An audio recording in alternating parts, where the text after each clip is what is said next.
नमस्कार दोस्तों, स्वागत है आपका आईएनए रिवॉल्यूशन पे। तो विद्यार्थियों, हम लोग देखने वाले हैं, क्या देख रहे हैं, नीट का फिजिक्स का क्रैश कोर्स। तो 5 लेक्चर अभी तक हो चुका है, जिसमें हम लोगों ने काइनेमेटिक्स के बारे में देख लिया, वेक्टर के बारे में पढ़ लिया, न्यूटन लॉज ऑफ मोशन के बारे में पढ़ लिया है। आज हम लोग देखने वाले हैं वर्क, पावर एंड एनर्जी। तो क्लास स्टार्ट करने से पहले मैं आपको बता देता हूँ कि हमारी जो टीम है, विष्णु सर मैथमेटिक्स पढ़ाते हैं। जेई वालों के लिए, जो भी आपके दोस्त जेई में तैयारी कर रहे होंगे, तो जेई की भी हमारी क्लासेस चल रही हैं। मेरी क्लास चल रही है अभी फिजिक्स की क्रैश कोर्स की। रजनीश सर पढ़ाते हैं केमिस्ट्री। तो नीट के लिए अभी कोई केमिस्ट्री के लिए लेक्चर्स नहीं स्टार्ट हुए हैं। नीट के लिए फिजिक्स की चल रही है और बायोलॉजी की चल रही है, फिजिक्स और बायोलॉजी की चल रही है। ठीक है, बायोलॉजी पढ़ा रही है आपको मयूरी कश्यप मैम। ठीक है दोस्तों, तो चलिए आगे बढ़ते हैं। हम लोग आज का देखते हैं कि आज जो है डे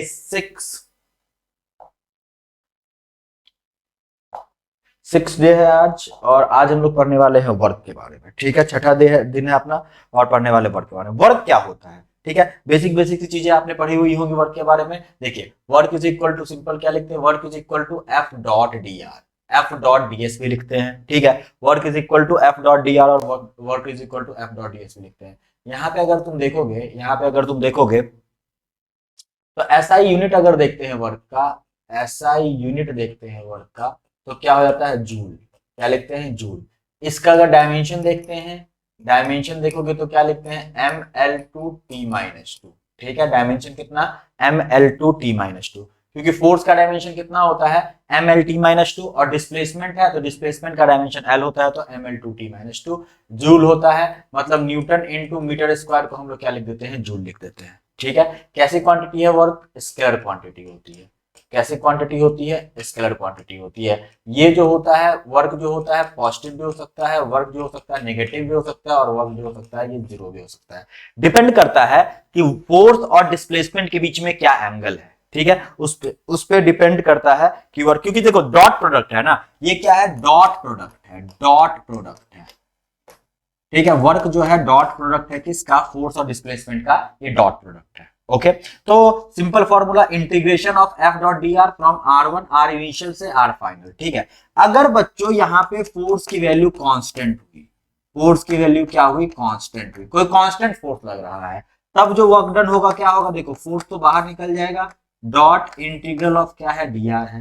dr का इंटीग्रेशन कितना हो जाएगा, एफ डॉट एस, जो डिस्प्लेसमेंट हुआ है। यानी कि सिंपली क्या हो जाएगा, एफ डॉट एस हो जाएगा कब, जब फोर्स कांस्टेंट रहेगा। और अगर फोर्स कांस्टेंट नहीं है, फोर्स अगर वेरिएबल फोर्स है, वेरिएबल फोर्स का मतलब force can be function of time, force can be function of displacement. अगर इस टाइप का फोर्स रहे तो हम लोग इंटीग्रल से सॉल्व करेंगे। अगर फोर्स कांस्टेंट है, 2 न्यूटन, 4 न्यूटन, 10 न्यूटन, mg, ये सब कांस्टेंट फोर्स लग रहा है, तो हम लोग सिंपली क्या यूज कर देंगे, क्या लिख देंगे, work done is equal to F dot D S, force into displacement. ठीक है, तो इस तरह से हम लोग वर्क निकालने का ये फॉर्मूला हुआ। ओके, अब हम लोग कुछ सिंपल से क्वेश्चंस इस पे कर लेंगे। वर्क निकालने पे सिंपल क्वेश्चन पहले करेंगे। देखिए, अगर मान लो आपको दिया रहे, सिंपल सी बात यहाँ पे देखो, अगर आपको दिया रहे कि कोई बॉडी है, इस पे फोर्स इधर लग रहा है और बॉडी इधर मूव कर रही है, इधर इसका डिस्प्लेसमेंट है 5 मीटर, और ये एंगल दिया हुआ है 37 डिग्री।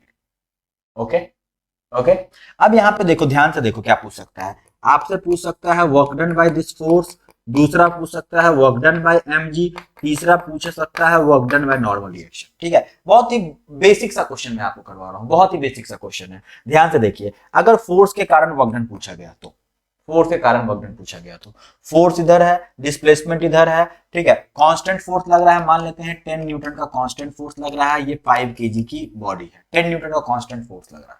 ठीक है, 10 न्यूटन का कांस्टेंट फोर्स लग रहा है, 5 केजी की ये बॉडी है, तो 10 न्यूटन का फोर्स लग रहा है, तो फोर्स इधर लग रहा है, डिस्प्लेसमेंट इधर लग रहा है, तो क्या होता है, अगर कांस्टेंट फोर्स है तो एफ डॉट एस, तो फोर्स की वैल्यू कितनी है, फोर्स की वैल्यू है 10, या सिंपली हम लोग क्या लिख सकते हैं, F into S into cos theta, दोनों के बीच का एंगल, फोर्स और डिस्प्लेसमेंट के बीच का एंगल। तो यहाँ पे थीटा देखोगे तो 90 डिग्री से कम है, तो यानी कि वर्क डन में जो एफ एस कॉस थीटा होता है, अगर थीटा की वैल्यू लेस देन 90 डिग्री रहे तो वर्क डन क्या होता है, पॉजिटिव होता है। अगर थीटा की वैल्यू ग्रेटर देन 90 डिग्री रहे तो वर्क डन क्या होता है, नेगेटिव होता है। और अगर थीटा की वैल्यू 90 डिग्री रहे तो वर्क डन कितना हो जाएगा, तुम्हारा 0 हो जाएगा।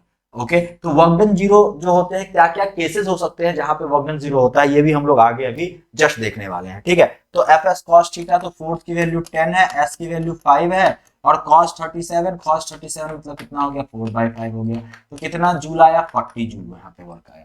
अगर mg के कारण पूछा जाए तो डिस्प्लेसमेंट इधर हो रहा है और mg किधर लग रहा है, mg तो नीचे के साइड लग रहा है, mg नीचे के साइड लग रहा है, डिस्प्लेसमेंट इधर हो रहा है। दोनों के बीच का एंगल कितना हो गया इस केस में 90 डिग्री। तो अगर यहाँ पे लिखेंगे फोर्स डॉट डिस्प्लेसमेंट तो mg into S into cos 90 हो जाएगा, क्योंकि दोनों के बीच का एंगल 90 है। तो वर्क डन कितना हो गया इस केस में, वर्क डन हो गया तुम्हारा 0। ठीक है, नॉर्मल रिएक्शन की बात करते हैं। नॉर्मल रिएक्शन देखोगे तो ऊपर की तरफ लग रहा होगा। ओके, नॉर्मल रिएक्शन ऊपर की तरफ लग रहा होगा, यानी कि जो भी वैल्यू आएगी यहाँ पे वैल्यू कितनी निकलेगी, चूंकि बॉडी ऊपर और नीचे मूव नहीं कर रहा है तो मुझे फोर्स का कंपोनेंट करना पड़ेगा। तो फोर्स का इधर कंपोनेंट करोगे तो इधर लिखोगे F sin 37। ओके, तो ऊपर का टोटल फोर्स बराबर नीचे का टोटल फोर्स, तो यहाँ से नॉर्मल की वैल्यू निकल जाएगी। जो भी वैल्यू नॉर्मल की आएगी वो डिस्प्लेसमेंट से 90 डिग्री पे है, तो यहाँ पे वर्क डन कितना हो जाएगा 0 हो जाएगा। यानी कि जिसका वर्क डन निकाला पूछा जाए उसका वर्क डन निकालने के लिए आपको क्या देखना है, अगर फोर्स कांस्टेंट है तो फोर्स देखें, डिस्प्लेसमेंट देखें, दोनों के बीच का कितना एंगल है ये देखें। इससे बहुत सारे क्वेश्चन बहुत ही आसानी से बन जाएंगे।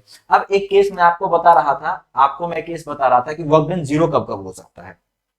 ध्यान से देखते हैं विद्यार्थियों, वर्क डन 0 कब कब हो सकता है। Work done is equal to 0 है, तो वर्क डन 0 है मतलब वर्क डन बराबर क्या होता है F into S into cos theta, इसकी वैल्यू कितनी होनी चाहिए 0। ठीक है, या तो तुम फोर्स ही मत लगाओ, फोर्स लग ही नहीं रहा है।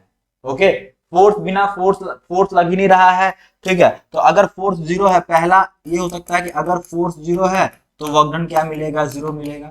दूसरा ये हो सकता है चलो फोर्स तो लगा रहे हो, मतलब हम दीवार को धक्का दे रहे हैं, दीवार को धक्का दे रहे हैं लेकिन डिस्प्लेसमेंट नहीं हो रहा है, तो दूसरा केस डिस्प्लेसमेंट अगर 0 है तो वर्क डन क्या मिलेगा तुम्हारा 0 मिलेगा।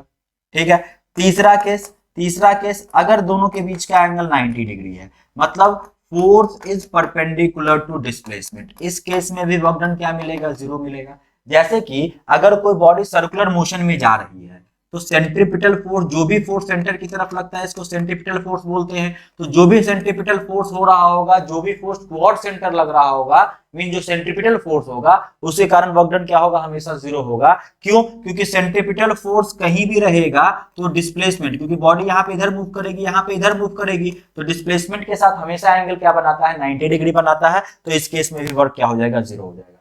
ठीक है, हम जब चलते हैं, हम जब वॉक करते हैं तो वॉक करने के समय क्या होता है, जब वॉक करते हैं तो हमारा पैर जमीन के कांटेक्ट में रहता है, तो उस समय फ्रिक्शन फोर्स तो लग रहा होता है, लेकिन जब पैर कांटेक्ट में तो डिस्प्लेसमेंट नहीं हो रहा होता है, तो वर्क डन 0। फिर जब पैर हवा में चला जाता है तो हम पैर को आगे लेके जाते हैं, पैर को जैसे तुम चलते हो तो अभी पैर जमीन पे है तो फ्रिक्शन तो लग रहा है लेकिन डिस्प्लेसमेंट नहीं हो रहा। डिस्प्लेसमेंट मतलब इस पॉइंट का जमीन के रिस्पेक्ट में कुछ डिस्प्लेसमेंट, ठीक है, नहीं हुआ। फिर तुमने ये पैर रखा, हम इस वाले पैर को देख रहे हो, ठीक है, ये तुमने पैर रखा, ये देखो हम ऐसे चले, ठीक है, इस पे फोर्स अभी लग रहा है, पीछे वाले पैर को देखो फोर्स लग रहा है लेकिन डिस्प्लेसमेंट नहीं हो रहा। अब ये पैर हवा में चला गया ऊपर, अब डिस्प्लेसमेंट तो लग रहा है, क्योंकि ये पैर हवा में है तो इस पे फोर्स लगना बंद हो गया। तो जब हम वॉक कर रहे हैं तो मेरे कारण वॉकिंग और स्लाइडिंग में दोनों में डिफरेंस होता है। तो वॉक कर रहे हैं तो वॉक करने के समय वर्क डन बाय फ्रिक्शन क्या होगा 0 होगा, स्टैटिक फ्रिक्शन लग रहा होता है। प्योर रोलिंग हो रही है, प्योर अगर रोलिंग हो रही है तो उस केस में भी देखोगे, जब प्योर रोलिंग का ये जो पॉइंट ऑफ कांटेक्ट होता है, पॉइंट ऑफ कांटेक्ट जो होता है इस पे स्टैटिक फ्रिक्शन लग रहा होता है, और इस पॉइंट का जो मोशन होता है जमीन के रिस्पेक्ट में नहीं हो रहा था, रिलेटिव वेलोसिटी इस पॉइंट की जमीन के रिस्पेक्ट में 0 होती है, कोई डिस्प्लेसमेंट नहीं हो रहा होता है। तो इस पॉइंट ऑफ कांटेक्ट पे जो फोर्स लग रहा है उसके कारण भी वर्क डन कितना होगा 0 होगा। ठीक है, तो इन सब बातों को ध्यान रखेंगे। आगे कुछ बातें और सीखते हैं। Work done is equal to क्या होता है, work done is equal to होता है integral of F dot D S, force और डिस्प्लेसमेंट का इंटीग्रल। ठीक है, एफ और डी एस का इंटीग्रल, यानी कि अगर हम एफ और एस का ग्राफ बनाते हैं, कुछ ग्राफ आपका आता है एफ और एस का, ठीक है, एफ एस ग्राफ का जो एरिया लेते हैं बच्चों ध्यान देना, एफ एस ग्राफ का जो एरिया लेते हैं वो एरिया क्या देता है आपका वर्क डन दे देगा, क्या दे देगा वर्क डन दे देगा। कैसे, क्योंकि एक स्ट्रिप लोगे तो ये वाला जो लेंथ होगा वो ds होगा, और इधर क्या है तुम्हारा बच्चों, इधर है तुम्हारा फोर्स, तो इन दोनों को मल्टीप्लाई करोगे, इंटीग्रेशन करोगे, s की वैल्यू कुछ r1 से लेके r2 तक इंटीग्रेट करोगे तो ये तुम्हारा क्या दे देगा, एरिया जो है एफएस ग्राफ का, ये क्या दे देगा आपका वर्क दे देगा। तो वर्क ऑफ एफएस ग्राफ क्या देता है, sorry area of FS graph क्या देता है आपका वर्क देता है। ठीक है, इस बात को ध्यान में रखेंगे कि एफ एस ग्राफ का एरिया क्या दे रहा है, वर्क दे रहा है। ठीक है, अब सिंपल सी बात है, एक सेकेंड, सिंपल सी बात है आपकी कि ऊपर वाला एरिया जो होगा वो पॉजिटिव होगा और नीचे वाला एरिया जो होगा वो नेगेटिव होगा। मतलब अगर एफ एस का आपका कुछ इस तरह का ग्राफ बन रहा है, ओके, तो ऊपर वाला जो एरिया पॉजिटिव होगा और नीचे वाला एरिया क्या होगा, नेगेटिव होगा। इस बात को हमेशा ध्यान में रखिएगा। यानी कि जो एरिया होता है, फोर्स और डिस्प्लेसमेंट का जो एरिया होगा वो क्या दे देगा, आपका वर्क डन दे देगा। फोर्स और डिस्प्लेसमेंट का जो एरिया होगा वो क्या दे देगा, वर्क डन दे देगा। ठीक है, ये छोटी छोटी सी बातें थी। दूसरी बात ये कि जो वर्क डन होता है वो फ्रेम ऑफ रेफरेंस पे डिपेंड करता है। जैसे कि आगे मैंने एक एग्जांपल भी लिया है कि वर्क डन जो होता है वो किस पे डिपेंड करता है, फ्रेम ऑफ रेफरेंस पे डिपेंड करता है। एग्जांपल के तौर पे देखें, ठीक है, इस बात को याद रखिएगा कि वर्क डन जो होता है ये फ्रेम ऑफ रेफरेंस पे डिपेंड करता है। जैसे कि मान लो एक ट्रॉली है, ठीक है, एक ट्रॉली है, ट्रॉली पे एक रस्सी से एक मास बंधा हुआ है M, ठीक है। अब फ्रेम ऑफ रेफरेंस का मतलब क्या हुआ ना कि दो इंसान है, एक A है एक B है, ये B है ये A है। A क्या बोलेगा, A तो ये ट्रॉली मूव कर रहा है, किसी भी वेलोसिटी से ट्रॉली मूव कर रहा है, तो इस टेंशन के कारण वर्क डन, इस ब्लॉक पे रस्सी बंधा हुआ तो टेंशन इधर लग रहा होगा, तो टेंशन लग रहा है, ट्रॉली मूव कर रहा है तो डिस्प्लेसमेंट भी हो रहा होगा, ट्रॉली मूव कर रहा है तो इस मास का डिस्प्लेसमेंट भी हो रहा होगा। तो इस मास का को आगे जाते हुए ए क्या बोलेगा, ए तो बोलेगा ए इस मास को कैसे देखेगा, ध्यान से देखना, ए इस मास को कैसे देखेगा, ए इस मास को वर्क डन जो है ए बोलेगा कि सर ये जो मास था इस पे नीचे mg लग रहा होगा, ऊपर नॉर्मल रिएक्शन लग रहा होगा और इधर टेंशन लग रहा है। चूंकि वो ट्रॉली आगे जा रहा तो वो इस मास को देख रहा तो ये भी मास आगे जा रहा है, तो वो इसका कुछ वर्क डन बताएगा, ए बताएगा कि इसका कुछ वर्क डन हो रहा है क्योंकि इस टेंशन के कारण कुछ डिस्प्लेसमेंट हो रहा है। लेकिन जो बी है, बी क्या बोलेगा, बी तो बोलेगा कि चलो ठीक है, इस पे टेंशन तो लग रहा है, ये कुछ आगे जा रहा है, एक्सेलरेशन से कुछ आगे जा रहा है, टेंशन तो लग रहा है, लेकिन इसके रिस्पेक्ट में ये रेस्ट पे है, इसके रिस्पेक्ट में ये जो मास है ये किस पे है, रेस्ट पे है। ठीक है, तो भले जो भी सूडो फोर्स हो जिस कारण से भी है, ये इसको रेस्ट में देख रहा है। तो बी के लिए इस मास का कोई डिस्प्लेसमेंट नहीं है, भले चलो टेंशन लग रहा है लेकिन इसके रिस्पेक्ट में इसका कोई डिस्प्लेसमेंट नहीं है, तो डिस्प्लेसमेंट जीरो, तो बी क्या बोलेगा, वर्क डन क्या है, जीरो है। तो वही आपका दिया हुआ है कि ये वर्क डन किस पे डिपेंड करता है, फ्रेम ऑफ रेफरेंस पे डिपेंड करता है। इस एग्जांपल में दो ऑब्जर्वर में ए और बी, ए के लिए वर्क डन कुछ और आया है, बी के लिए वर्क डन कुछ और आया है। तो इस बात को हमेशा ध्यान रखिएगा, आपसे पूछा भी जा सकता है क्या work done frame of reference पे डिपेंड करता है, हाँ work done frame of reference पे डिपेंड करता है, kinetic energy frame of reference पे डिपेंड करती है। ये सारी छोटी छोटी सी बातों को आप एकदम हमेशा के लिए याद रखेंगे, ठीक है, हमेशा के लिए याद रखेंगे। क्लियर है, चलिए हम लोग कुछ क्या करते हैं, क्वेश्चंस करते हैं। देखो अब जैसे कि आपका दिया रहेगा कि किसी एक बॉडी को डिस्प्लेस किया गया है, ठीक है, पहले वो फर्स्ट पोजीशन पे था, R1 का आपको कोऑर्डिनेट दिया हुआ है, मान लेते हैं 1 2 और 3 दिया हुआ है, ठीक है, R1 से इसको ले जाया गया R2 पे, R2 का भी कोऑर्डिनेट दिया गया है, मान लेते हैं 3 4 और 5 दिया हुआ है R2 का कोऑर्डिनेट, ठीक है। अब फोर्स दिया गया कि फोर्स लग रहा है कुछ 2i cap plus 3j cap, ये एक फॉर्मेट हुआ, ठीक है। सबसे पहला फॉर्मेट जो सबसे पहला मैंने पढ़ा है कि f dot ds into cos theta, पहला फॉर्मेट वर्क निकालेगा, क्या था, fs into cos theta, first format. ये सेकंड फॉर्मेट है, सेकंड फॉर्मेट में क्वेश्चन इस तरह से आएंगे, ठीक है। वर्क जो रहेगा आई कैप जे कैप में दिया रहेगा, ठीक है, डिस्प्लेसमेंट भी जो रहेगा आई कैप जे कैप में दिया रहेगा, ये सेकंड फॉर्मेट। अभी तक फोर्स क्या है, कांस्टेंट है, तो दो तीन फॉर्मेट में वर्क डन पूछा जाता है। पहला जब फोर्स की वैल्यू कुछ दी रहेगी, दूसरा जब आई कैप जे कैप में रहेगा, तीसरा जब ग्राफ का क्वेश्चन दिया रहेगा, चौथा जब फोर्स वेरिएबल रहेगा। तो 4-5 प्रकार के क्वेश्चन पूछे जाते हैं। तो ये पहला तो हमने कर लिया था, सबसे पहला एफ एस कॉस थीटा वाला। दूसरा क्या है, पहला वाला सिंपली क्या है, एफ एस कॉस थीटा वाला है। दूसरा वाला क्या है, इसमें एफ और एस को डॉट प्रोडक्ट करते हैं। तीसरा वाला क्या पूछा जाता है, ग्राफ से। और चौथा वाला पूछा जाएगा जहां पे इंटीग्रेशन करेंगे एफ डॉट डी आर का, ठीक है। ये 4 तरह के क्वेश्चन वर्क डन पे पूछे जाते हैं, ठीक है। तो पहला टाइप तो हमने कर लिया, बहुत आसान है। ये दूसरा टाइप देखो, जब दोनों का डॉट प्रोडक्ट लेना हो, फोर्स की वैल्यू दी हुई है, कांस्टेंट ही है, ठीक है। अब डिस्प्लेसमेंट देखना है, डिस्प्लेसमेंट कितना होता है। डिस्प्लेसमेंट बराबर होता है final coordinate minus initial coordinate, ठीक है। वेक्टर में भी मैंने आपको पढ़ाया था। फाइनल कितना है, 3 4 और 5 इनिशियल कितना है 1 2 और 3। अब देखो x में से x को माइनस करेंगे, y में से y को माइनस करेंगे और z में से z को माइनस करेंगे, तो 2 और 2 और 2 हो जाएगा। तो डिस्प्लेसमेंट फाइनली कितना हो गया 2 2 और 2। ठीक है, डिस्प्लेसमेंट कितना हो गया 2 2 2, यानी कि इसको हम लोग लिख सकते हैं 2i कैप x का 2j cap plus 2k cap, लिख दिए। अब आपको क्या पूछा गया है, वर्क डन पूछा गया है। Work done is equal to, चूंकि फोर्स कांस्टेंट है तो एफ डॉट डिस्प्लेसमेंट, फोर्स की वैल्यू कितनी है 2i cap dot plus 3j cap, इसको डॉट करना है किसके साथ 2i cap plus 2j cap plus 2k cap के साथ डॉट करना है। अब डॉट में आपको पता है कि i का मल्टीप्लीकेशन किसके साथ होगा, i के कोफिशिएंट के साथ होगा। ओके, तो कितना हो जाएगा ये देखो तो 4 हो जाएगा, प्लस j के कोफिशिएंट का j के साथ होगा तो कितना हो जाएगा 6 हो जाएगा, k का कोई कोफिशिएंट नहीं है तो ये कितना आ गया तुम्हारा 10 जूल आ गया। तो ये दूसरे प्रकार का क्वेश्चन है, सेकंड टाइप का क्वेश्चन है। पहला में सिंपल फार्मूला का यूज करके, दूसरे में डॉट प्रोडक्ट का यूज करके। तो ये दूसरे फॉर्मेट का क्वेश्चन हो गया, बहुत ही आसान टाइप का क्वेश्चन है। आगे बढ़ते हैं।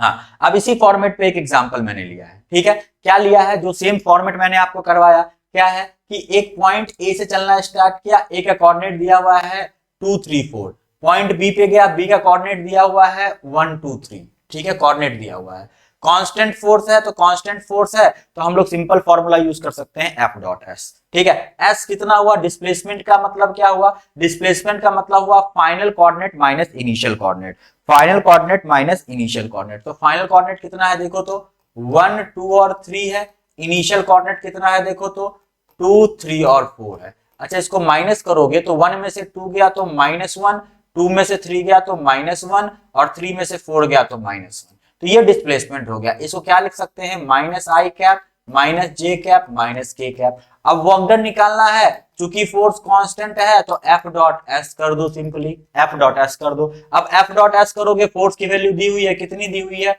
2i cap plus 3j cap plus 4k cap दिया हुआ है, डॉट कर दो किसके साथ -i cap minus j cap minus k cap. अब डॉट में i को i से मल्टीप्लाई करेंगे तो यहाँ पे -1 है, यहाँ पे 2 है तो -2 हो जाएगा, यहाँ पे 3 है -1 है तो -3 और -4 हो गया। तो कितना आ जाएगा -7 टू -9 जूल। तो वर्क डन इसका कितना निकल जाएगा -9 जूल निकल जाएगा। ठीक है, तो ये एक तरह का प्रॉब्लम है, फर्स्ट है, ये सेकंड टाइप का प्रॉब्लम है जो वर्क पे पूछा जाता है। अगला क्वेश्चन देखो, चलो ये ग्राफ का क्वेश्चन है, ग्राफ पे भी मैंने बता दिया है।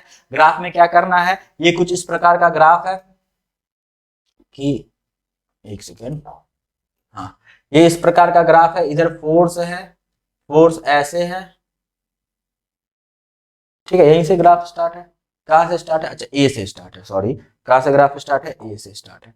क्या है, अब बॉडी मूव फ्रॉम ए से लेके बी तक मूव किया, यानी कि बॉडी कहां से मूव करना स्टार्ट किया, यहां से मूव करना स्टार्ट किया है, ए से बॉडी, फोर्स और डिस्प्लेसमेंट का ग्राफ है, ए से बॉडी बी तक मूव किया, यानी कि यहाँ पे बॉडी आ गया। ओके, ग्राफ फोर्स ग्राफ दिया हुआ है, फोर्स वर्क डन निकालना है, फोर्स न्यूटन में लिखा हुआ है और डिस्प्लेसमेंट मीटर में लिखा हुआ है। तो मैंने क्या बोला, वर्क डन जो होता है फोर्स और डिस्प्लेसमेंट का एरिया होता है वर्क डन। तो एरिया किसके साथ लेना है, डिस्प्लेसमेंट वाले एक्सिस के साथ लेना है। तो यहाँ पे अगर तुम देखोगे तो ये टोटल एरिया जो होगा ऊपर का और जो टोटल एरिया होगा नीचे का, यही वर्क डन देगा। अब ऊपर के एरिया को पॉजिटिव लेंगे, नीचे के एरिया को क्या लेंगे, नेगेटिव लेंगे। ऊपर के एरिया को पॉजिटिव लेंगे और नीचे के एरिया को क्या लेंगे, नेगेटिव लेंगे। ध्यान से देखिएगा, तो ऊपर के एरिया को पॉजिटिव लेना है तो पहले हम यहाँ से लेके यहाँ तक का एरिया निकालते हैं, ये वाला एरिया, सेक्शन वाइज एरिया निकाल लेते हैं हम लोग।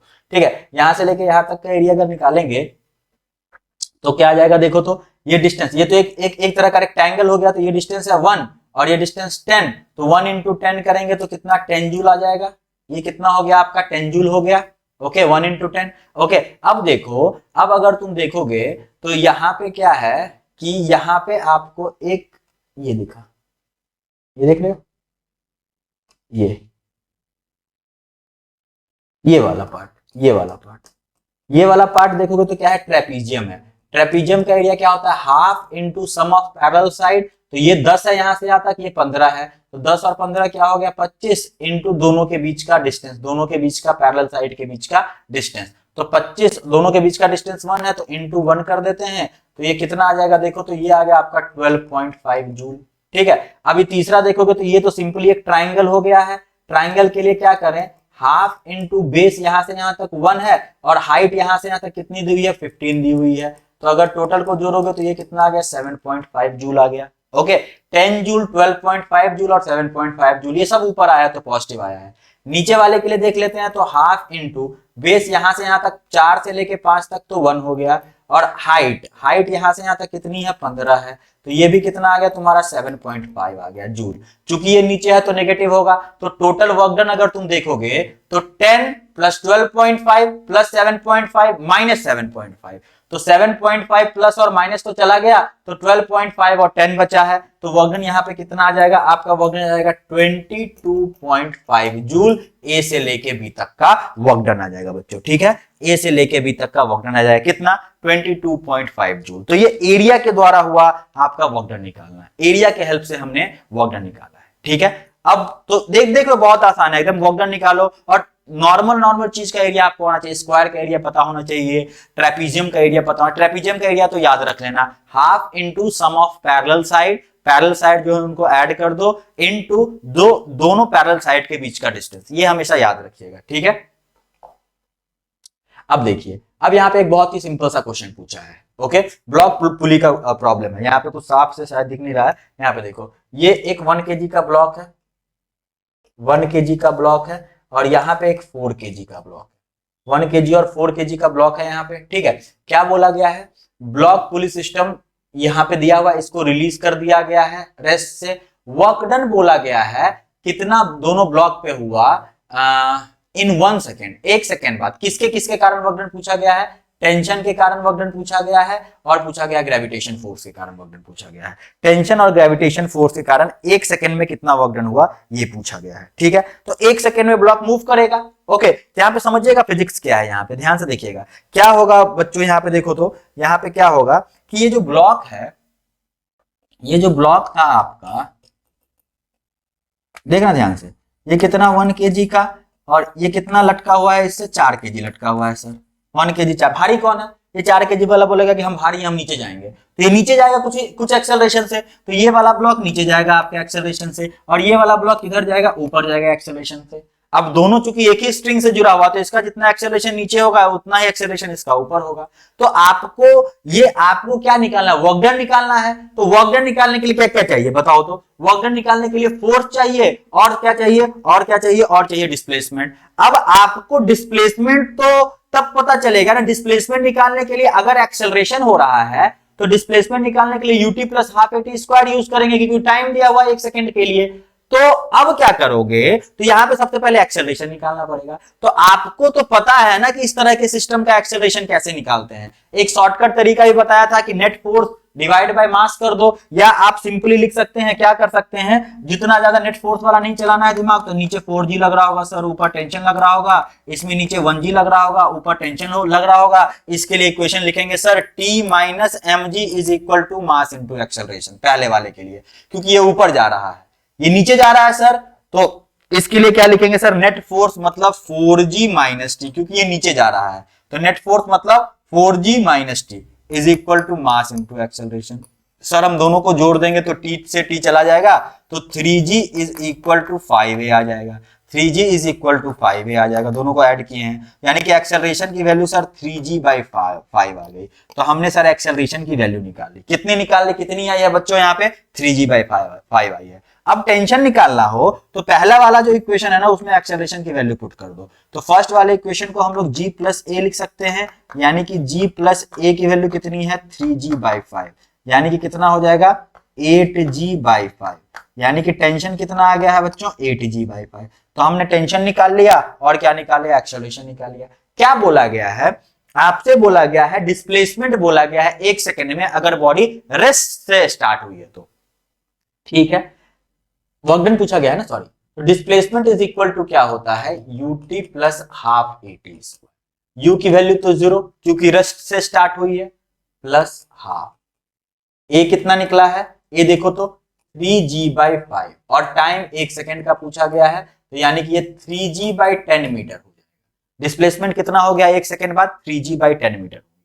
अब हम 1 kg वाले ब्लॉक की बात, 1 kg वाले, ठीक है, 1 kg वाला ब्लॉक, मतलब ये क्या हुआ, डिस्प्लेसमेंट कितना है, डिस्प्लेसमेंट निकला है 3g बाई 10 मीटर, यानी कि ये जो ब्लॉक है 1 सेकेंड में कितना नीचे गया होगा, ये गया होगा 3g/10, और ये ऊपर गया होगा उतना ही देर में कितना गया होगा, 3g/10 गया होगा ऊपर, 3g/10 मीटर गया होगा। 1 kg वाले ब्लॉक की बात करते हैं, तो 1 kg वाले ब्लॉक पे देखोगे तो वर्क डन बाय टेंशन होगा, और वर्क डन बाय क्या होगा, mg होगा, क्योंकि दो ही फोर्स लग रहा है, टेंशन लग रहा है और mg लग रहा है। तो टेंशन लग रहा है किधर, 1 kg पे ऊपर की तरफ, और डिस्प्लेसमेंट भी ऊपर की तरफ है, तो क्या लिखेंगे, T into S into cos 0। क्यों, क्योंकि दोनों का डायरेक्शन सेम है टेंशन और डिस्प्लेसमेंट का, तो सिंपली क्या लिखेंगे, T इंटू एस। टी की वैल्यू कितनी है, टी की वैल्यू है 8g, क्योंकि cos 0 की वैल्यू कितनी हो जाएगी, 1 हो जाएगी, 8g/5, और डिस्प्लेसमेंट कितना है, 3g/10। तो यानी कि इसको कैलकुलेट कर दोगे, कैलकुलेट करके जो भी आएगा इतना जूल वर्क निकलेगा। अच्छा, mg के कारण वर्क डन देखो, इसके mg के कारण, mg अगर देखोगे तो इस पे नीचे लग रहा है और ये ब्लॉक ऊपर जा रहा है, तो यानी कि यहाँ पे क्या लिखेंगे, mg force into displacement into cos 180, cos 180 की वैल्यू कितनी, -1, यानी कि यहाँ पे -mg इंटू एस हो जाएगा। मास तो कितना है, 1 है, तो -1, g तो चलो ठीक है, और s की वैल्यू कितनी आई है, 3g/10 आया है, तो इतना जूल वर्क हो जाएगा। इसी तरह हम लोग 4 kg वाले का वर्क निकाल लेंगे, ठीक है। तो यहाँ पे हमें क्या करना था, यहाँ पे हमें दोनों का अलग अलग वर्क डन निकालना था, ठीक है, दोनों का अलग अलग वर्क डन निकालना था, और देखना था कि आपने किस तरह से फोर्स और डिस्प्लेसमेंट का क्या निकालना था, वर्क निकालना था, ठीक है। ओके, आसान क्वेश्चन था, ठीक है। आपको बस इतना याद रखना है कि आपको बेसिक चीजें याद रखनी है, क्वेश्चन आराम से बनेंगे एग्जाम में, ठीक है। ये मैं जो क्रैश कोर्स करा रहा हूं, इस पे वही चीज पढ़ा रहा हूं, ये पूरा डिटेल में मैं नहीं पढ़ा रहा हूं, आपको वो चीज पढ़ा रहा हूं जो एग्जाम में काम आता है, जहां पे बच्चे एग्जाम में क्वेश्चन छोड़ देते हैं, जो पॉइंट, जो वीक पॉइंट होता है ना, बहुत छोटी छोटी चीजें भी बच्चे छोड़ देते हैं, ठीक है। और पिछले बार का और उससे पिछले बार का पेपर उठा के देखिएगा, कुछ कुछ क्वेश्चन टफ होते हैं, कुछ कुछ क्वेश्चन ऐसे ट्रिकी क्वेश्चन होते हैं जो तुम पेपर देने के बाद आओगे तो याद आएगा, अरे यार ये वाला चीज था, छूट गया, ऐसा ध्यान आता है, ठीक है। तो चलिए आगे बढ़ते हैं, हम लोग आगे बढ़ते हैं, नेक्स्ट देखते हैं क्या है, ठीक है। चलो, यहाँ पे क्या बोला गया, यहाँ पे बोला गया कि एक फोर्स है, फोर्स और डिस्प्लेसमेंट का एआईपीएमटी का क्वेश्चन है, जो अभी मैंने थ्योरी करवाया, तो साला एआईपीएमटी में ही चलो ये क्वेश्चन इस तरह का पूछा हुआ है, ठीक है। क्या बोला गया, क्या particle move in straight line varies with distance D shown in the figure, यहां से ऐसे करके फोर्स और डिस्प्लेसमेंट का ग्राफ बना हुआ है। वर्क डन निकालना है 12 मीटर तक, यहां से यहां तक वर्क डन निकालना है, मतलब हम यहां से यहां तक का एरिया निकाल दें। यहाँ पे देखोगे तो अगर यहाँ पे यहां से यहां तक का देखोगे तो ये क्या पूछा, यहां से यहां तक का एरिया कितना होगा, देखो तो 2 इंटू 7, 7 यहां से यहां तक 7 है, यहां से यहां तक 2 है, तो कितना हो गया, ये 14 हो गया, ठीक है। और इसको देखोगे तो half into base into height, तो बेस कितना है, 5 है, और हाइट कितना है, 2 है, तो 5 हो गया, ठीक है। इतने दूर का नहीं पूछा था क्या, एक सेकंड देखते हैं कितने दूर का पूछा था। अच्छा, डॉटेड है यहाँ पे, एक सेकंड रुक जाइए,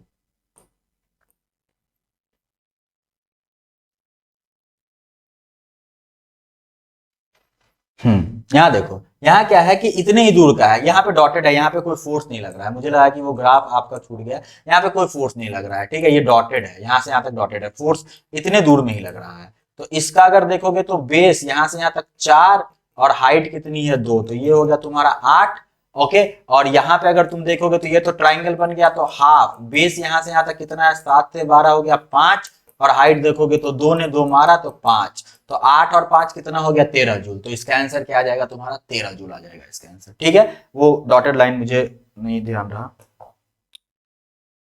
चलो अगला क्वेश्चन देखो, ठीक है, ध्यान से देखिए, ये वाला क्वेश्चन देखिए। ये क्वेश्चन क्या बोल रहा है कि एक एलिवेटर है, ये एक एलिवेटर है, ठीक है, क्वेश्चन रीड कर लो सबको। ये एक एलिवेटर है, ये ऊपर की तरफ जा रहा है, कितने से, एक्सेलरेशन ए से ऊपर की तरफ जा रहा है, ठीक है। और एक रस्सी बंधा हुआ है, रस्सी से एक मास बंधा हुआ है, जिसका मास कितना है, ये m है, रस्सी से एक मास बंधा हुआ m है, और इस पे रस्सी में टेंशन कितना लग रहा है, t, जो दिया हुआ नहीं है, जो आपको निकालना होगा, ठीक है। एलिवेटर है, ऊपर एक्सेलरेशन a से जा रहा है, अपवर्ड विथ यूनिफॉर्म एक्सेलरेशन है।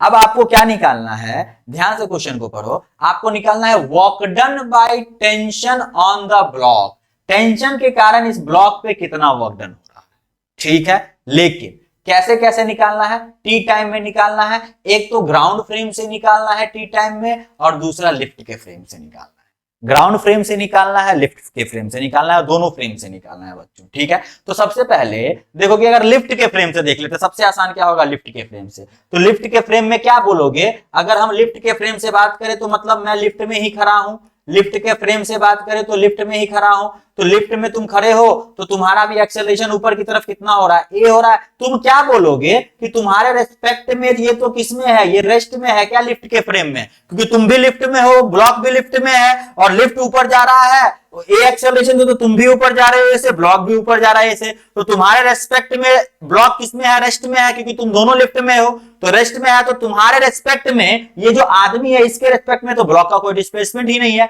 यानी कि अगर लिफ्ट के फ्रेम में देखें तो कोई डिस्प्लेसमेंट नहीं, तो वर्क डन आएगा जीरो। तो लिफ्ट के फ्रेम में वर्क डन कितना हो जाएगा, zero. Work done in lift frame, lift के फ्रेम में वर्क डन कितना हो जाएगा, जीरो। तो पहला तो निकल गया कि लिफ्ट के फ्रेम में वर्क डन कितना हो जाएगा, जीरो। दूसरा, ग्राउंड फ्रेम में क्या होगा, इस बात को यहां पे गौर करने वाला है और हम लोग देखेंगे कि ग्राउंड फ्रेम में कैसे निकलता। ध्यान से देखो, ये लिफ्ट था, ये मास था, एम टी टेंशन था, ऊपर जा रहा था एक्सेलरेशन ए से। ग्राउंड फ्रेम में ग्राउंड पे एक बालक खड़ा है, इसको अब देखना है ये क्या वर्क डन बताएगा टी टाइम में, ये क्या वर्क डन बताएगा टी टाइम में, ये चीजें यहां पे देखनी है। तो ग्राउंड फ्रेम से क्या देखेगा, ग्राउंड फ्रेम में क्या बोलेगा, ये इस मास को बोलेगा कि भैया यहां पे तो ऊपर की तरफ क्या लग रहा है, टेंशन, और नीचे की तरफ लग रहा है mg, नीचे की तरफ लग रहा है mg, और ये जो पूरा ब्लॉक है भैया ये ऊपर जा रहा है कितने से, एक्सेलरेशन ए से जा रहा है, कितने से जा रहा है, एक्सेलरेशन ए से जा रहा है। जब एक्सेलरेशन ए से ये ऊपर की तरफ जा रहा है तो ये क्या बोलेगा कि net force is equal to mass into acceleration, क्योंकि ये तो यही दोनों फोर्स देख रहा है, ये तो ग्राउंड फ्रेम पे है, एक्सेलरेटेड फ्रेम मतलब लिफ्ट के फ्रेम में रहता तो वो सूडो फोर्स लगाता, इस कारण से वो रेस्ट पे वहां पे देख रहा था, दोनों के लिए फोर्स की वैल्यू तो सेम ही आएगी, ठीक है, वहां पे एक सूडो फोर्स लग जाएगा, वो रेस्ट में देख रहा तो वहां तो जीरो आ गया, उसकी बात ही अब नहीं करनी है। यहां पे क्या बोलेगा, यहां पे क्या लिखेगा ये कि चलो ऊपर जा रहा भैया तो T minus M G is equal to mass into acceleration, तो T is equal to M G plus A हो गया। इतना टेंशन लग रहा है ऊपर की तरफ, कितना टेंशन लग रहा है, इतना टेंशन लग रहा है ऊपर की तरफ, तो टेंशन लग रहा है ऊपर की तरफ इतना लग रहा है क्योंकि टेंशन बॉडी से दूर लगता है, और लिफ्ट ऊपर जाए तो ब्लॉक भी ऊपर जाएगा, तो इसका कुछ डिस्प्लेसमेंट भी होगा टाइम टी में। डिस्प्लेसमेंट कितना होगा टाइम टी में, s is equal to UT plus half eighty square, initial speed zero, तो डिस्प्लेसमेंट कितना, half into AT square, displacement किसी टी टाइम में कितना, हाफ इंटू एटी स्क्वायर, दोनों ऊपर जा रहा है तो दोनों के बीच का एंगल कितना है, जीरो, टेंशन और डिस्प्लेसमेंट के बीच का एंगल कितना है, थीटा कितना है, जीरो। तो वर्क डन अगर ग्राउंड फ्रेम में देखोगे, ग्राउंड फ्रेम में अगर हम लोग देखते हैं वर्क डन तो क्या लिखेंगे, simple T into S, cos zero की वैल्यू वन, टी की वैल्यू कितनी आई है देखो तो एम जी प्लस ए, और डिस्प्लेसमेंट कितना, हाफ एटी स्क्वायर, तो यही आ जाएगा M G plus A into half eighty square. तो यहां पे अगर देखोगे M half eighty square M G plus A और दूसरा वाला जीरो, ठीक है, तो इसका ऑप्शन क्या हो जाएगा, ए हो जाएगा, ठीक है। तो यहां पे क्या हो चुका था, हमारा फ्रेम चेंज हो चुका था, हमारा फ्रेम चेंज हो चुका था, इसलिए इस तरह का क्वेश्चन आया था, मतलब इस तरह का आपका रिजल्ट आया, दोनों का अलग अलग, ठीक है। पहले भी मैंने बताया था कि वर्क डन जो होता है किस पे डिपेंड करता है, फ्रेम ऑफ रेफरेंस पे डिपेंड करता है, किस पे डिपेंड करता है, फ्रेम ऑफ रेफरेंस पे डिपेंड करता है, ठीक है। तो ये तीन टाइप का हमने कर लिया कि एक बार एफ एस कॉस थीटा से होगा, ठीक है, दूसरा होगा कि जब डॉट प्रोडक्ट करना होगा, तीसरा होगा जो ग्राफ से निकलेगा वर्क डन, तो तीन तरह का तो हमने कर लिया। एक चौथा होता है जहां पे वेरिएबल फोर्स होता है, तो अब कुछ क्वेश्चन जो होंगे वो वेरिएबल फोर्स पे होंगे। देखो जैसे कि ये फोर्स है ना, ये फोर्स देख रहे हो, फोर्स जो है y और x का फंक्शन है, यानी कि फोर्स यहाँ पे y और x पे डिपेंड कर रहा है, y और x के साथ वेरी कर रहा है, तो वेरिएबल फोर्स के अब क्वेश्चन हम लोग करेंगे, ठीक है, वेरिएबल फोर्स के क्वेश्चन करेंगे। तो उसके पहले कुछ थ्योरी मैं आपको सिखा देता हूं, वेरिएबल फोर्स पे कैसे करते हैं क्वेश्चन, ठीक है, उसकी मैं आपको थ्योरी यहां पे सिखाता हूं पहले, ठीक है, ध्यान देना बच्चों। फोर्स क्या है, वेरिएबल है, फोर्स क्या है, वेरिएबल है, मतलब फोर्स टाइम का फंक्शन हो सकता है, टाइम के साथ चेंज कर सकता है, डिस्प्लेसमेंट का फंक्शन हो सकता है, जनरली बहुत जगह पे, मैक्सिमम जगह पे हम लोग डिस्प्लेसमेंट का ही फंक्शन पढ़ते हैं, ठीक है। तो फोर्स क्या है, वेरिएबल है, ओके। तो जो डिस्प्लेसमेंट हो रहा है बॉडी का, जो डिस्प्लेसमेंट हो रहा है, ओके, ये तो कुछ डिस्प्लेसमेंट किस में होगा, एक्स में हो रहा होगा, कुछ डिस्प्लेसमेंट वाई में हो रहा होगा, कुछ डिस्प्लेसमेंट जेड में हो रहा होगा। तो डिस्प्लेसमेंट जो डी आर होता है ना, इसको हम लोग लिखते हैं कुछ एक्स में हो रहा होगा, कुछ वाई में हो रहा होगा,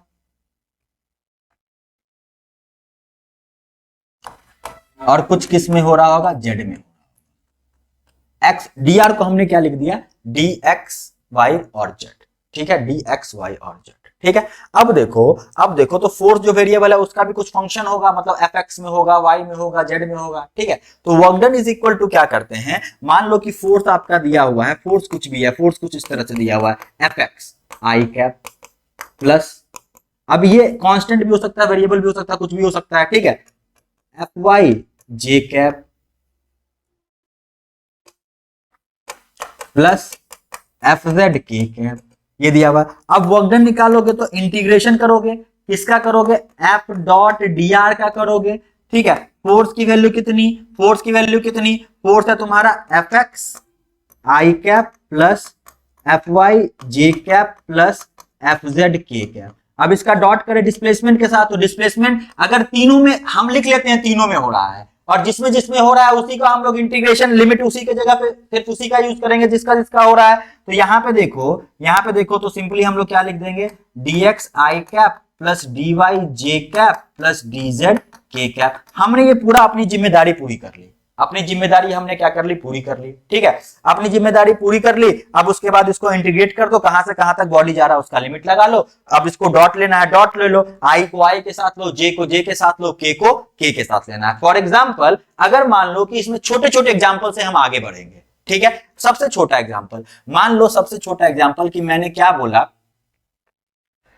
मैंने बोला कि फोर्स जो है वेरिएबल फोर्स के बारे में, फोर्स है 2x आई कैप, कितना है फोर्स, 2x आई कैप। वेरिएबल फोर्स के बारे में, कांस्टेंट फोर्स रहेगा तो उसको तो बाहर निकाल लो, फोर्स को डायरेक्ट f डॉट s कर दो, कांस्टेंट फोर्स में बहुत आसान होता है। यहाँ पे वेरिएबल फोर्स है, फोर्स क्या है, 2x आई कैप है। अब आपको बोला गया कि जो बॉडी डिस्प्लेस कर रही है x इज इक्वल टू 0 से लेके x इज इक्वल टू 2 तक बॉडी जा रही है, ठीक है, ओके। हमें क्या निकालेंगे, हम लोग निकालेंगे वर्क डन निकालेंगे। तो work done is equal to क्या करेंगे, integration of f into dx, ठीक है, f dot dx, okay. Force किधर दिया हुआ है, फोर्स देखो तो 2x है और i की तरफ है, तो 2x i कैप डॉट कर दो। डिस्प्लेसमेंट किधर हो रहा है, सिर्फ x में डिस्प्लेसमेंट हो रहा है, x इज इक्वल टू 0 से x इज इक्वल टू 2 तक जा रहा है। वैसे तो f डॉट dr ही लिखते हैं ना, क्या लिखते हैं यहाँ पे बताओ तो, जो फॉर्मूला रहेगा उसमें f डॉट dr लिखना। तो dr का मतलब है dx i cap j cap k cap, तो j कैप k कैप का तो यहाँ पे मतलब ही नहीं है कुछ, तो dx क्या लिख दें, यहाँ पे i कैप लिख दें।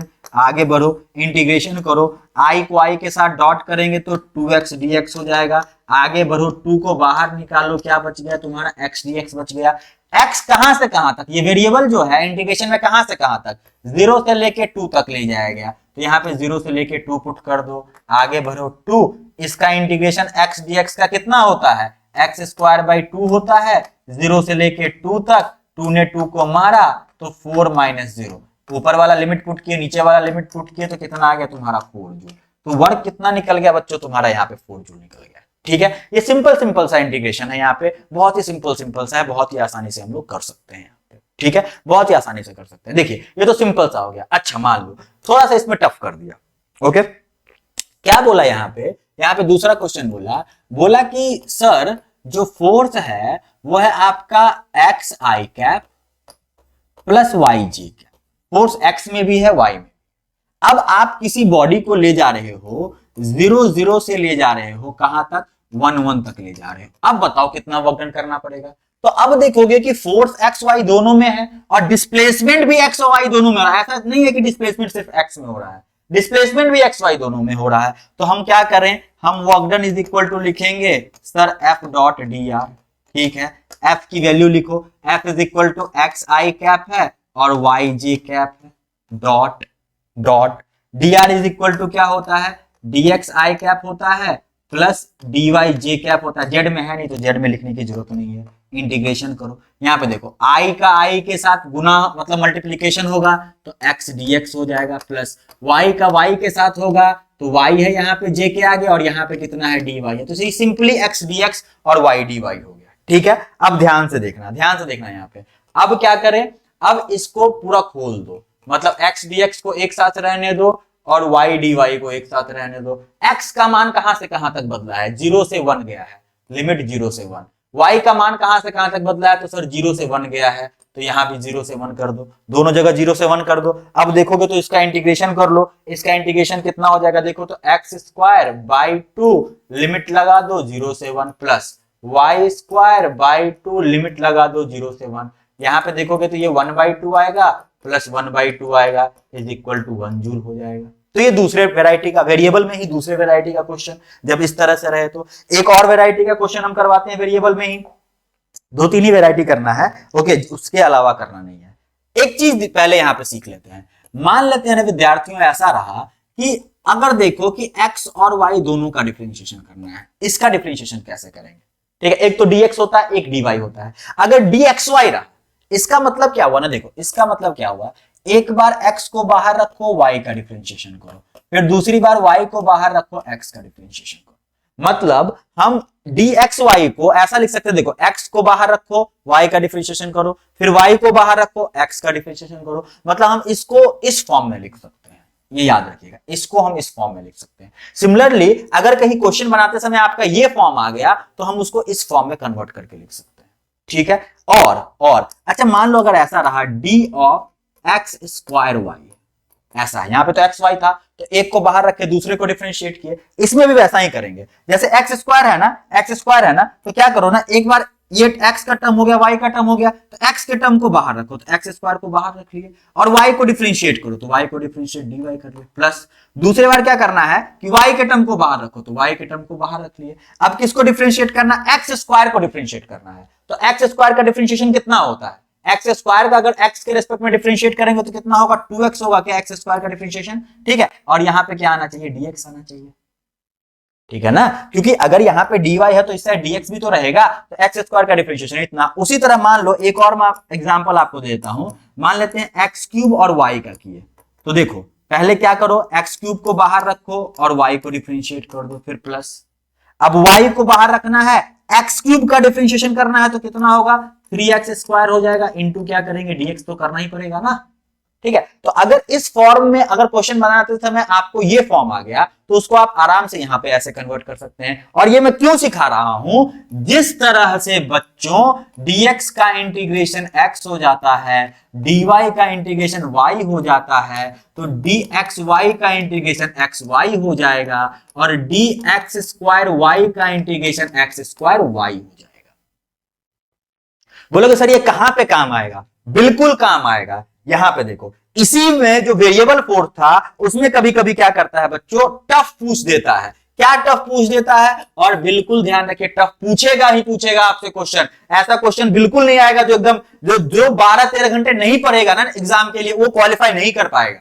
12-13 घंटे आपको पढ़ना पड़ेगा और अच्छे अच्छे क्वेश्चंस करने पड़ेंगे। ऐसा मतलब ऐसा बहुत लोग बोलते हैं कि नीट के एग्जाम में थोड़ा सा इजी क्वेश्चन पूछा जाता है फिजिक्स का, ऐसा कुछ नहीं होता है। आप क्वेश्चन उठा के देखो, 45 क्वेश्चन में हो सकता है कि 8, 10, 12 क्वेश्चन थोड़े से इजी पूछे जाए, लेकिन मैक्सिमम क्वेश्चन ऐसे रहते हैं जो आपको प्रैक्टिस करना ही पड़ेगा। कंपटीशन इतना हो गया, 600 नंबर कट ऑफ जाने लगा है।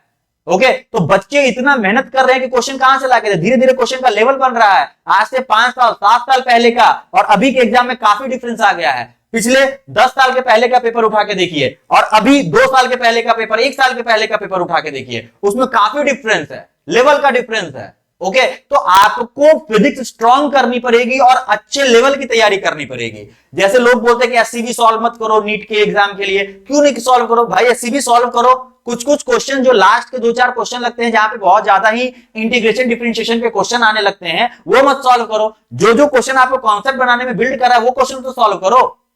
और 2-4 क्वेश्चन हर चैप्टर में रहते हैं जहां पे ज्यादा इंटीग्रेशन और डिफरेंशिएशन का यूज पड़ता है, तो वो सारे क्वेश्चन को छोड़ दीजिए। ओके, बाकी क्वेश्चन सॉल्व कीजिए। ओके, जितना क्वेश्चन सॉल्व कर सकते हैं कीजिए, हल्का फुल्का टफ पे भी जाइए, क्योंकि एग्जाम में पूछे जा रहे हैं टफ क्वेश्चन, अच्छे अच्छे क्वेश्चन पूछे जा रहे हैं एग्जाम में। ओके, चलिए देखिए, क्वेश्चन पूछा F is equal to force is equal to Y I cap plus X G cap. बोलोगे सर यही तो आपने पहले भी करवाया था। नहीं, पहले क्या करवाया था, x I cap plus Y J cap. Okay, और बोला गया कि बॉडी को जो है ना 0-0 से लेके 1-1 तक ले जाएगा। एक्स भी वेरी किया, वाई भी वेरी किया, आपको वर्क डन निकालना है। तो work done is equal to क्या करोगे, देखोगे अच्छा ये तो फोर्थ वेरिएबल है, तो फोर्थ वेरिएबल है तो क्या किया जाए, तो फोर्थ वेरिएबल है तो कुछ नहीं किया जाए, एफ डॉट डी आर किया जाए। वेरिएबल फोर्स में इंटीग्रेशन से बाहर नहीं निकालेंगे।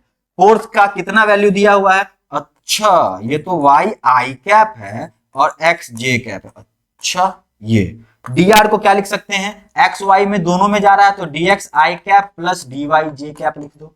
dr को लिखने का तरीका है, dr मतलब x में, y में, z में, तो z में तो है नहीं। इसको देखो i को i के साथ डॉट करो तो y इंटू dx मिल रहा है बाल को, देखो प्लस j को j के साथ डॉट करो तो x इंटू dy मिल रहा है।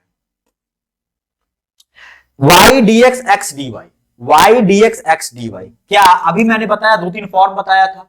ओके जब भी इस तरह का मिले ना तो दोनों को एक साथ लाने की कोशिश करो। अभी कैसे कोशिश करोगे इस बात को भी देखो, देखो कि सर यहाँ पे dx है मतलब y वाला टर्म कांस्टेंट रहा होगा, तो y वाला टर्म कांस्टेंट रहा होगा तो y वाला टर्म को कांस्टेंट रहा होगा। इस समय हमने x को डिफरेंशिएट किया। दूसरे वाले में x वाला जो कांस्टेंट टर्म है वो कितना रहा होगा, क्योंकि x ही है यहाँ पे तो x को कांस्टेंट रखा गया, x रखा गया होगा। यानी कि इसको कुछ इस तरह से किया होगा, एक बार y को बाहर ले गया, x को डिफरेंशिएट, तो ये आया। तो इसका कितना हो गया देखो, तो इसका d ऑफ इंटीग्रेशन लगाया गया तो इसका सिंपली कितना हो जाएगा एक्स वाई।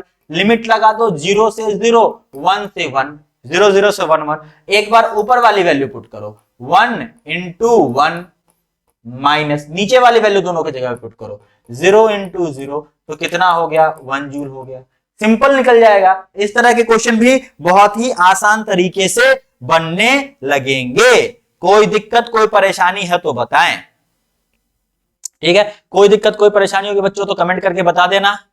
ओके चलिए आगे बढ़ते हैं। अब इस पे कुछ क्वेश्चंस भी हम लोग कर लेंगे, ठीक है। इस टाइप पे भी कुछ क्वेश्चंस हम लोग कर लेंगे। ओके चलिए, हाँ ये जो क्वेश्चन था क्या बोला गया, फोर्स की वैल्यू दी हुई है, चलो फोर्स भाई इतना है, भाई लोगों फोर्स इतना है, के जो है पॉजिटिव कांस्टेंट है, चलो ठीक है कोई बात नहीं है।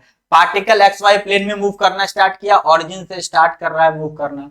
पार्टिकल गया पॉजिटिव एक्स के अलोंग a0, ऑरिजिन से a0 पे गया, फिर y पे चलने लगा और फाइनली पहुंच गया यहाँ पे। The total work done by the force on the particle, work done निकालना है तो फोर्स इनटू डिस्प्लेसमेंट देख लेना है। सिंपली कर सकते हो या पाथ वाइज भी वर्क डन निकाल सकते हो, ठीक है। दोनों मेथड से हम लोग बना सकते हैं। हम लोग यहाँ पे क्या करें, simply work done is equal to force into displacement करके ही निकाल देते हैं पूरा। हम लोग को उस कारण से जो पाथ वाला बनाने का कोई फायदा नहीं है, पाथ वाला बनाना है तो आप बना सकते हैं, क्योंकि कभी कभी क्वेश्चन में हो सकता है कि ऑरिजिन से यहाँ पे लाने में कितना वर्क डन पूछा गया, हमें तो टोटल वर्क डन पूछा गया, तो टोटल वर्क डन बनाना है तो work done is equal to क्या लिखे, integral of force into displacement, ठीक है।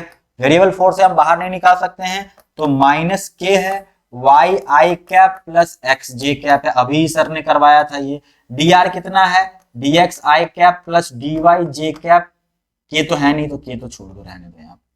माइनस के तो बाहर ले आओ, इंटीग्रल ऑफ इन दोनों को मल्टीप्लाई करोगे तो वाई डी एक्स आ जाएगा और इन दोनों को मल्टीप्लाई करोगे तो एक्स डी वाई आ जाएगा।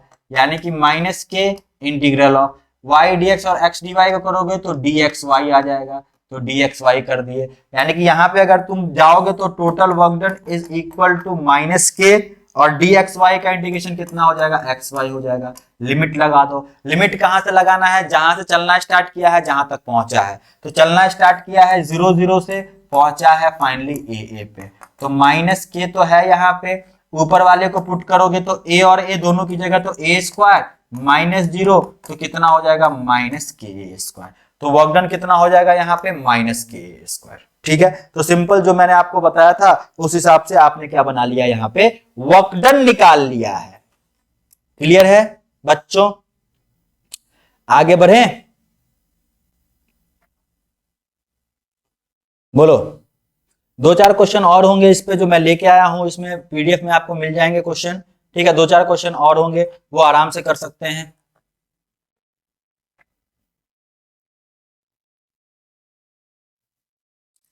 चलिए आगे बढ़ते हैं, यहाँ पे हम लोग देख लिए क्वेश्चन, आगे बढ़ते हैं। हाँ अब देखो कंजर्वेटिव फोर्स, ठीक है। कौन से फोर्स को कंजर्वेटिव फोर्स बोलेंगे, ठीक है। दो तरह का फोर्स होता है, कंजर्वेटिव फोर्स होता है और नॉन कंजर्वेटिव फोर्स होता है। तो कंजर्वेटिव फोर्स जो होता है ना, सबसे पहले वर्क डन जो होता है पाथ पे डिपेंड नहीं करता है, does not depends on path, path पे डिपेंड नहीं करता है। किस पे डिपेंड करेगा, depends on initial and final position, जो वर्क डन है वो पाथ पे डिपेंड नहीं करेगा। कंजर्वेटिव फोर्स के कारण जो भी वर्क डन होगा वो पाथ पे डिपेंड नहीं करेगा। हमने जो भी फोर्सेज पढ़े हैं, ओके, चाहे वो ग्रेविटेशनल फोर्स पढ़ा हो या इलेक्ट्रिक फोर्स पढ़ा हो या इलास्टिक फोर्स पढ़ा हो या स्प्रिंग फोर्स पढ़ा हो, जो भी फोर्सेज हमने देखे हैं ये सारे के सारे क्या है, conservative force. Non conservative force हमने एक ही पढ़ा है, वो क्या है, फ्रिक्शन या रेसिस्टिव फोर्स जो होता है। कंजर्वेटिव फोर्स में अगर मान लो जैसे हम ए पॉइंट से बी पॉइंट पे गए और बी पॉइंट से वापस ए पॉइंट पे आ गए, तो राउंड ट्रिप में जो वर्क डन होगा, work done in round trip, round trip, round trip का मतलब क्या हुआ, ए से बी पे गए थे और वापस ए पे आ गए, तो कंजर्वेटिव फोर्स अगर लग रहा है तो राउंड ट्रिप में वर्क डन कितना होगा, जीरो होगा। राउंड ट्रिप में वर्क डन कितना होगा, जीरो होगा। अगर कंजर्वेटिव फील्ड में कंजर्वेटिव फोर्स लग रहा है, कोई बॉडी मूव कर रहा है, जहां से चलना स्टार्ट किया वहीं पे अगर पहुंच गया है, तो वर्क डन कितना हो जाएगा आपका, जीरो हो जाएगा। और एक बात और, पोटेंशियल एनर्जी जो होता है ना, सिर्फ कंजर्वेटिव फोर्स के लिए ही डिफाइन होता है। पोटेंशियल एनर्जी जो होता है वो सिर्फ और सिर्फ कंजर्वेटिव फोर्स के लिए ही डिफाइन होता है। आगे चल के हम लोग देखेंगे कि work done by conservative force जो होता है वो negative of change in potential energy होता है। Work done by conservative force जो होता है वो negative of change in potential energy होता है। ठीक है, इस बात को याद रखेंगे, work done by conservative force is negative of change in potential energy. Okay, चलिए दूसरी बात करते हैं हम लोग नॉन कंजर्वेटिव फोर्स की। नॉन कंजर्वेटिव फोर्स वो फोर्स होता है जिसका जो वर्क डन है वो पाथ पे डिपेंड करता है, पाथ पे डिपेंड करता है। फॉर एग्जांपल क्या हो गया आपका, फ्रिक्शन। फ्रिक्शन अगर तुम देखोगे तो अगर किसी तुम बॉडी को यहां से ए पॉइंट से बी पॉइंट तक ले जाओ, फ्रिक्शन लग रहा है, तो ए से बी पे ले जाने पे फ्रिक्शन पीछे की तरफ लग रहा होगा, तो work done is equal to क्या लिखोगे, माइनस एफ इंटू एल, अगर एल डिस्प्लेसमेंट है। फिर बी से वापस अगर तुम ए की तरफ ला रहे हो तो फिर से फ्रिक्शन किधर रहेगा, पीछे, और फिर से वर्क डन कितना हो जाएगा, माइनस एफ एल। तो यानी कि जाने समय का भी फ्रिक्शन वर्क डन नेगेटिव, आने समय का भी वर्क डन नेगेटिव। तो नॉन कंजर्वेटिव फोर्स के लिए जो वर्क डन होता है वो पाथ पे डिपेंड करता है। ठीक है, पाथ पे डिपेंड करता है, अलग अलग पाथ होगा तो वर्क डन भी क्या होगा, अलग अलग होगा। तो ये सिंपल सी बात सिर्फ जाननी थी, कंजर्वेटिव फोर्स क्या होता है, नॉन कंजर्वेटिव फोर्स क्या होता है। ठीक है, चलिए अब जो कुछ क्वेश्चंस जो थे जो वो तो मैंने करवा ही दिए हैं, आप चाहें तो इस सब क्वेश्चन को ट्राई कर सकते हैं। ठीक है, होमवर्क में ये सब क्वेश्चन लिख लीजिए, ट्राई कर लीजिए। दिया हुआ है R1 से बॉडी को कहां पे ले जाएगा, R2 पे ले जाया गया है। फोर्स भैया वेरिएबल लग रहा है, यहाँ पे फोर्स लग रहा है वेरिएबल। ठीक है, आपको वर्क डन निकालना है, बहुत ही आसानी से निकाल सकते हैं, करके देखेंगे, बहुत ही आसानी से निकल जाएगा। 3x² i कैप है और 2y j कैप है। 3x² i कैप है, 2y j कैप, बहुत ही आसानी से बन जाएगा। देखो क्या करोगे, work done is equal to force into displacement, यही निकालोगे वर्क डन। फोर्स की वैल्यू कितनी दी हुई है सर, फोर्स की value 3x² i cap plus 2y j cap. ठीक है, जो जैसा दिया हुआ है ना वैसा लिख दो, घबराने वाली बात नहीं है। क्वेश्चन इक्वेशन देख के कभी मत घबराया करो, पहले उसको फॉर्म में तो लाओ। जितना खतरनाक इक्वेशन दिखता है ना उतनी आसानी से प्रॉब्लम सॉल्व होता है। देखो अच्छा, डिस्प्लेसमेंट जो है आर में किया गया, कोऑर्डिनेट दिया हुआ है, इनिशियली कितने पे था, 2 और 3 पे था, और फाइनल कहां पे ले जाया गया, 4 और 6 पे। एक्स और वाई कोऑर्डिनेट दिया हुआ है, तो dr का मतलब क्या हुआ, dx i cap plus dy j cap. हम k की वैल्यू लेते नहीं है क्योंकि k नहीं है, इंटीग्रेशन करो, i के साथ मल्टीप्लाई हो जाएगा, यानी क्या बचेगा, 3x² dx प्लस y के साथ चला जाएगा, मतलब j के साथ चला जाएगा, तो 2y dy, यही चीज बचा है। ठीक है, चलो अब अलग अलग दोनों को इंटीग्रेट कर देंगे। ये देखो यहाँ भी अब कुछ कंबाइन करने के लिए तो है ही नहीं ना, वहां पे क्या था, वहां पे अगर तुम देखोगे, इस वाले केस में देखोगे, इस वाले केस में तो y के साथ x था और x के साथ y था, तो तुम कंबाइन करने का सोचे थे। यहाँ पे कुछ वैसा थोड़ी है बच्चों, यहाँ पे देखो, यहाँ पे कुछ वैसा थोड़ी, x के साथ x है तो इसका इंटीग्रेशन करोगे तो यहाँ पे क्या हो गया, 3 को बाहर निकाल लेते हैं, x² dx प्लस 2 को बाहर निकाल दो, y dy, हो गया। सिंपली इंटीग्रेशन करना है x का x के साथ, यानी कि 3, इसका इंटीग्रेशन x³/3 हो जाएगा, लिमिट लगा दो। x कहां से कहां चेंज हुआ, x पहले कितना था, x सर पहले 2 था, अब कितना हो गया है, 4 हो गया है। अरे यार अब कितना हो गया, 4 हो गया है, तो x की वैल्यू 2 से 4 तक चेंज होनी है। इसका इंटीग्रेशन कितना हो जाएगा, y²/2 हो जाएगा। y कितना था, y पहले 3 था, अब कितना हो चुका है, 6, तो 3 से लेके 6 तक, 3 से 3, ये 2 से 2 कट जाएगा, सिंपली क्या बचेगा, x³ का लिमिट लगा देना 2 से 4 तक, प्लस वाई स्क्वायर का लिमिट लगा देना, 3 से 6 तक आपकी कहानी खत्म हो जाएगी। ये मैंने करा दिया है, ये मैंने अभी करा दिया है, ठीक है। सिंपली आपका यहाँ पे क्या बन जाएगा, यहाँ पे अगर देखोगे तो Y I cap plus X J cap dot D X I cap plus D Y J cap होता है। तो यहां से आपका बहुत ही आसान Y D X plus X D Y बनेगा। इसको हम क्या लिख सकते हैं, integral of D X Y लिख सकते हैं। इसको इंटीग्रेट करके एक्स वाई आ जाएगा। लिमिट लगा देना कि 2 3 से 5 6 तक ले जाया गया है। एक बार एक्स और वाई की जगह पे ऊपर वाले वैल्यू पुट करना तो 30 माइनस नीचे वाले वैल्यू पुट करना तो 6, तो कितना आ जाएगा 24 जूल आ जाएगा। बहुत ही आसान, ठीक है। वर्क डन बाय क्या देख रहे हैं, अब स्प्रिंग देख रहे हैं, ठीक है। वर्क डन बाय स्प्रिंग देख रहे हैं, हमेशा ध्यान से देखो। अब स्प्रिंग के साथ क्या होता है, स्प्रिंग अपने नेचुरल लेंथ पे है। स्प्रिंग यहां से यहां तक क्या कहां है, अपने नेचुरल लेंथ पे, नेचुरल लेंथ।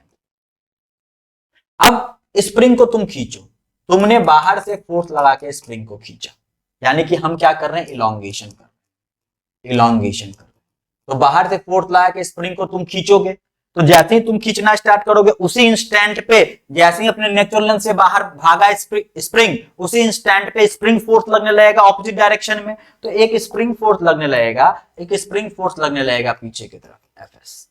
और स्प्रिंग फोर्स जो रिस्टोरिंग फोर्स होता है, तुम स्लोली स्लोली खींच रहे हो, धीरे धीरे खींच रहे हो, जो स्प्रिंग फोर्स होता है उसकी वैल्यू कितनी, माइनस के एक्स। यानी कि स्प्रिंग फोर्स का अगर सिर्फ मैग्नीट्यूड लिया जाए तो कितना लिखेंगे, के एक्स लिखेंगे, ठीक है। अब देखो स्प्रिंग फोर्स लग रहा है पीछे की तरफ जब इलॉन्गेशन हो रहा है, और डिस्प्लेसमेंट तुम करा रहे हो आगे की तरफ, तो वर्क डन जो लिखोगे क्या लिखोगे, इंटीग्रेशन लिखोगे। क्यों इंटीग्रेशन, क्योंकि फोर्स जो है एक्स का फंक्शन है, वेरिएबल है, इसलिए इंटीग्रेशन बाहर नहीं निकल सकता है। कितना, माइनस के एक्स, और डीएक्स में ही हो रहा है तो इंटू डीएक्स। तो माइनस क्यों, क्योंकि फोर्स पीछे के साइड लग रहा है, डिस्प्लेसमेंट आगे लग रहा है, इसलिए माइनस। अगर तुम मैग्नीट्यूड सिर्फ लिखना चाहते तो हम मैग्नीट्यूड लिखते, तो मैग्नीट्यूड अगर लिखते तो के एक्स इंटू डीएक्स, और दोनों के बीच का एंगल के एक्स और डीएक्स के बीच का एंगल कितना, 180, ठीक है। तो फिर से वापस से माइनस आ जाता, तो यानी कि इसको इंटीग्रेट करते तो के और एक्स डीएक्स का इंटीग्रेशन कितना, एक्स स्क्वायर बाई 2। तो वर्क डन कितना आ गया, के एक्स स्क्वायर बाई 2। तो स्प्रिंग के कारण वर्क डन कितना, के एक्स स्क्वायर बाई 2। हाँ, अगर मान लो इसको कंप्रेस तुम करोगे, इसको तुम मान लो कंप्रेस करते हैं, ओके, मैं यहां से इसको कंप्रेस करने लगा एक्सटर्नल फोर्स लगा के, तो जैसे ही तुम कंप्रेस करोगे तो अब स्प्रिंग फोर्स किधर लगने लगेगा, अब स्प्रिंग फोर्स इधर लगने लगेगा, और वापस से कंप्रेस हो रहा है तो डिस्प्लेसमेंट इधर है। तो वापस से जो वर्क डन आता है स्प्रिंग का वो कितना आता है, माइनस के एक्स स्क्वायर बाई 2। कितना आता है work done bye spring, minus के एक्स स्क्वायर बाई 2। चाहे इलॉन्गेशन हो रहा हो या कंप्रेशन हो रहा हो, इलॉन्गेशन और कंप्रेशन का जो स्प्रिंग का जो फोर्स का डायरेक्शन होता है वो डिस्प्लेसमेंट के डायरेक्शन के क्या होता है बच्चों, अपोजिट होता है। तो ये वर्क डन बाय क्या आता है, स्प्रिंग आता है, इतना, ठीक है। सिंपल सी बात है। काइनेटिक एनर्जी क्या होती है सर, काइनेटिक एनर्जी जो होती है, काइनेटिक एनर्जी कितनी होती है, हाफ mv स्क्वायर होती है। तो काइनेटिक एनर्जी मास और वेलोसिटी पे डिपेंड करती है, मास और वेलोसिटी पे डिपेंड करती है। स्केलर क्वांटिटी होती है, पॉजिटिव होती है, ठीक है। स्केलर क्वांटिटी हो तो पॉजिटिव होती है, डायमेंशन जो होता है सेम क्या होता है, एनर्जी का होता है, ठीक है। कुछ बातें काइनेटिक एनर्जी की जो यहाँ पे मुझे लग रहा है करनी चाहिए, कुछ बातें काइनेटिक एनर्जी की जो यहाँ पे कर देनी चाहिए। क्यों, क्योंकि होता क्या है ना कि काइनेटिक एनर्जी से कुछ कुछ प्रॉब्लम्स जो होते हैं काइनेटिक एनर्जी और मोमेंटम के रिलेशन वाले पूछे जा सकते हैं, ठीक है। देखो मोमेंटम कितना होता है, मोमेंटम जो होता है m इंटू वी, और काइनेटिक एनर्जी कितना है विद्यार्थियों, काइनेटिक एनर्जी है हाफ mv स्क्वायर। ऊपर m और नीचे m से मल्टीप्लाई कर देते हैं तो ऊपर आ जाता है m square v square by 2m। m into V को हम लोग मोमेंटम का स्क्वायर लिख सकते हैं, m इंटू वी का होल स्क्वायर बाई 2m। यानी कि एक बात यहाँ पे सिंपल देखने के लिए क्या मिली है कि काइनेटिक एनर्जी को अगर मोमेंटम के टर्म में लिखना है तो हम लोग लिख सकते हैं p square by 2m। Kinetic energy is equal to p square by 2m। अब इस फॉर्मूला पे 2-3 वैरायटी के क्वेश्चन बन जाते हैं। k is equal to p square by 2m अगर किया जाए तो इस फॉर्मूला पे 2-3 वैरायटी के क्वेश्चन बन जाते हैं, ठीक है। कौन कौन से क्वेश्चन बनते हैं, किस किस वैरायटी के क्वेश्चन बनते हैं वो देखते हैं, ठीक है। पहला जो एक वैरायटी बनता है, पहला जो एक वैरायटी बनता है उसमें पूछा जाता है कि मोमेंटम में इतना चेंज हुआ तो काइनेटिक एनर्जी में कितना चेंज होगा, मतलब परसेंट चेंज के बारे में बात की जाती है। ठीक है, तो क्या पूछा जाता है, पहला परसेंट चेंज के बारे में बात की जाती है, परसेंट चेंज के बारे में बात की जाती है। ठीक है, अब एक बात ध्यान रखना, अगर परसेंट चेंज हुआ 50%, 100%, 200%, 400%, 600%, तो हम लोग पहला वाला फॉर्मूला यूज करेंगे। लेकिन अगर परसेंट चेंज बहुत कम हुआ, 2%, 3%, 4%, 5%, तो हम लोग एक दूसरा फॉर्मूला बनाएंगे, वो यूज करेंगे। ठीक है, सब में ये वाला फॉर्मूला यूज मत करना है। ठीक है, ध्यान देना। काइनेटिक एनर्जी बराबर क्या है, p²/2m। ठीक है, p²/2m।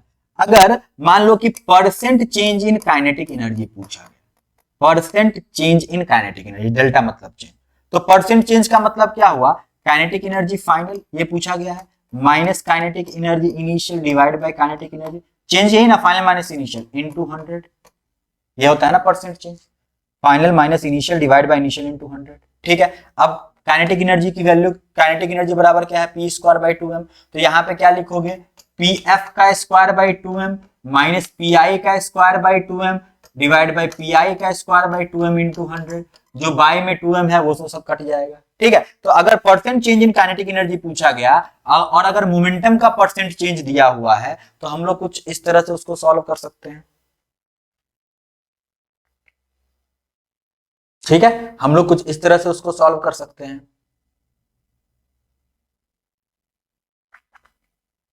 ओके, अब सिमिलरली अगर तुमसे पूछ दिया गया, क्या तुमसे पूछ दिया गया, जिस तरह k is equal to p²/2m होता है, उसी तरह p इज इक्वल टू क्या हो जाएगा, √2m इंटू k।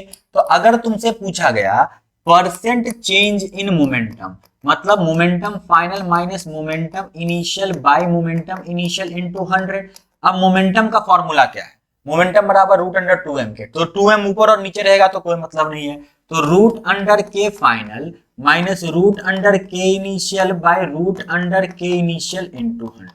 तो अगर काइनेटिक एनर्जी में कुछ चेंज दिया रहेगा, मोमेंटम निकालना है तो ये चीज यूज करेंगे, और अगर मोमेंटम में दिया है तो काइनेटिक एनर्जी निकालना है तो ये चीज यूज करेंगे। ठीक है, कुछ नहीं करना है, सिंपली हमको ये और ये फॉर्मूला जो है याद रखना है, ये दोनों फॉर्मूला याद रखना है। तो ये दोनों फॉर्मूला याद रहेगा अगर बच्चों, तो हम लोग आसानी से कर सकते हैं। जैसे कि मान लो कि एक क्वेश्चन ही मैंने लिया है, एक क्वेश्चन ही मैंने लिया है, ध्यान दीजिएगा, आगे ही आपका क्वेश्चन है, देखिए तो, हाँ ये क्वेश्चन है, देखो, if momentum of a body increase by 50%, ठीक है, then find percent change in its kinetic energy. तो काइनेटिक एनर्जी में कितना परसेंट चेंज हुआ होगा, मोमेंटम में कितना चेंज हुआ है, 50%। तो इनिशियल मोमेंटम कितना मान लेते हैं, इनिशियल मोमेंटम p मान लेते हैं। तो फाइनल मोमेंटम क्या हो गया है, फाइनल मोमेंटम, ठीक है, इंक्रीज है, तो फाइनल मोमेंटम का मतलब क्या हुआ, p इनिशियल प्लस 50% है, तो 50/100 ऑफ p इनिशियल, आप पढ़े होगा ना, x% इंक्रीज कर गया। तो कोई भी चीज है, अगर मान लो प्रॉफिट लॉस पर इतना बेसिक प्राइस है, इससे x% इंक्रीज कर गया, तो basic into x% of basic price. तो यहाँ पे अगर तुम देखोगे तो ये p था प्लस ये कितना हो जाएगा तुम्हारा p/2, तो कितना हो गया यहाँ पे 3p/2। तो इनिशियल मोमेंटम अगर p था तो फाइनल मोमेंटम कितना हो चुका है, 50% इंक्रीज किया, मतलब 1.5 गुना हो गया, तो कितना हो गया ये 3p/2 हो गया। आपसे बोला गया percent change in kinetic energy, ठीक है, तो kinetic energy is equal to होता है p²/2। ये चीज दी हुई है, इसका पूछा गया है, परसेंट चेंज पूछा गया है, मतलब k final minus k initial by k initial into 100 पूछा गया है, यही चीज पूछा गया है, percent change in kinetic energy. ये तो चेंज हुआ और फ्रैक्शन हुआ, इनटू 100 कर देंगे तो परसेंट चेंज निकल गया, मतलब m से तो मुझे कोई मतलब नहीं है, कांस्टेंट वो तो ऊपर नीचे कट जाएगा, मतलब यहाँ पे फाइनल है तो यहाँ भी फाइनल, तो p² है, तो p फाइनल का स्क्वायर माइनस p इनिशियल का square divide by p initial का स्क्वायर, क्योंकि यहाँ पे p² है ना, तो kf लिखोगे, तो ये परसेंट चेंज का मतलब मुझे ये चीज पूछा जा रहा है, तो kf लिखोगे तो pf का square by 2m minus pi का square by 2m divide by pi का स्क्वायर बाय 2m, तो 2m कट जाएगा। ठीक है, इनटू क्या करेंगे बच्चों, यहाँ पे 100 करेंगे, pf की वैल्यू बताओ कितनी आई है, 3p/2 का स्क्वायर कर दो, यानी कि 9p² माइनस पी आई की वैल्यू कितनी है, p है, मतलब p² divided by p² into क्या कर दे 100 कर दो, तो p² तो सब चला गया। अब देखोगे तो p² तो चला गया, 9/4 - 1 बचा है, तो 9/4 -1 करेंगे तो 9/4 करोगे तो 5/4 आ जाएगा। 9/4 -1 इंटू क्या हो गया तुम्हारा 100 हो गया। यहां से काटोगे तो 25 बार में, और 25 इंटू 5 कितना हो गया 125%। तो इसका आंसर कितना आ जाएगा 125%। तो काइनेटिक एनर्जी कितना इंक्रीज कर गया है 125%। तो इस तरह से बनाएंगे। और जब भी चेंज रहेगा ना 50 100 तब इस तरह से हम लोग बनाएंगे। अगर छोटा चेंज रहा ना बच्चों तो छोटे चेंज में हम लोग इस तरह से बनाने का ये नहीं करेंगे। बोलोगे सर छोटे चेंज में कैसे बनाएंगे, तो बहुत छोटा चेंज रहा, मतलब मान लेते हैं कि चेंज 5% रहा, 1% रहा, 2% रहा, तब क्या करोगे ध्यान दो, तब क्या करोगे, तब ये याद रखना कि अगर चेंज छोटा है, परसेंट चेंज जो है अगर ये लेस देन 5% है या लेस देन इक्वल टू 5% है, बहुत छोटा है, खुद आपको पता चल जाएगा। काइनेटिक एनर्जी इक्वल टू कितना है p²/2m है। ठीक है, आपने एक यूनिट एंड डायमेंशन में पढ़ा होगा एरर निकालने के लिए। ठीक है, एरर निकालने के लिए मल्टीप्लीकेशन और डिवीजन वाले में एरर निकालने के लिए क्या करते थे, d of kinetic energy by kinetic energy, ये करते थे ना। d of kinetic energy by kinetic energy is equal to, यहां पे पावर कितना है 2 है, ये तो कांस्टेंट चीज है तो इसको भूल जाओ। पावर कितना है 2 है तो 2 को बाहर निकाल लो। फिर यहां पे क्या कर दो dp बाई p कर दो, dp बाई क्या कर दो p कर दो। ये करते थे वहां पे एरर वाले में, वही चीज यहां पे करना है कि dk बाई ke टोटल, और पावर है तो इसको बाहर कर लो, और दोनों तरफ क्या कर दो 100 से मल्टीप्लाई कर दो। दोनों तरफ 100 से मल्टीप्लाई करोगे, ये change in kinetic energy by kinetic energy into 100, तो ये क्या हुआ percent change in kinetic energy आ गया। अगर 5% से छोटा है तो ये वाला चीज simple 2 into percent change in momentum. अगर 5% से छोटा है तो हम लोग सिंपली ये यूज कर सकते हैं, ज्यादा दिमाग लगाने की जरूरत नहीं है, उतना सॉल्व करने की जरूरत नहीं है। अगर 5% से छोटा तो percent change in kinetic energy is equal to 2 into percent change in momentum, simple सी बात है। अब देखो if the linear momentum increase by 5%, linear momentum कितना बढ़ गया 5%, the kinetic energy will be change increase by, अब बहुत छोटा है तो कुछ दिमाग लगाने की जरूरत नहीं है। Percent change in kinetic energy is equal to 2 into percent change in momentum. तो 2 इंटू परसेंट चेंज मोमेंटम में कितना दिया हुआ है 5% दिया हुआ है, तो कितना हो जाएगा ये 10% हो जाएगा, मार दो। अब उसमें करने जाते हैं ना कि P इनिशियल P है, P final is equal to P initial plus 5/100 into P, जिंदगी बर्बाद हो जाती, कुछ करने का कोई फायदा नहीं होता। ठीक है, ओके चलें आगे बढ़ो। अच्छा, अब ball is projected horizontally, project किया गया है हाइट से, constant horizontal velocity is given to the particle, taking g to be the constant everywhere, kinetic energy of the particle with respect to time का ग्राफ बनाना है। Kinetic energy और time का graph बनाना है। ठीक है, काइनेटिक एनर्जी और टाइम का ग्राफ बनाना है। बॉल को हॉरिजॉन्टल से प्रोजेक्ट कर दिया गया, देखो इस बॉल को हॉरिजॉन्टल से फेंक दिया गया u वेलोसिटी से, तो बॉल तो कुछ ऐसा जाएगा।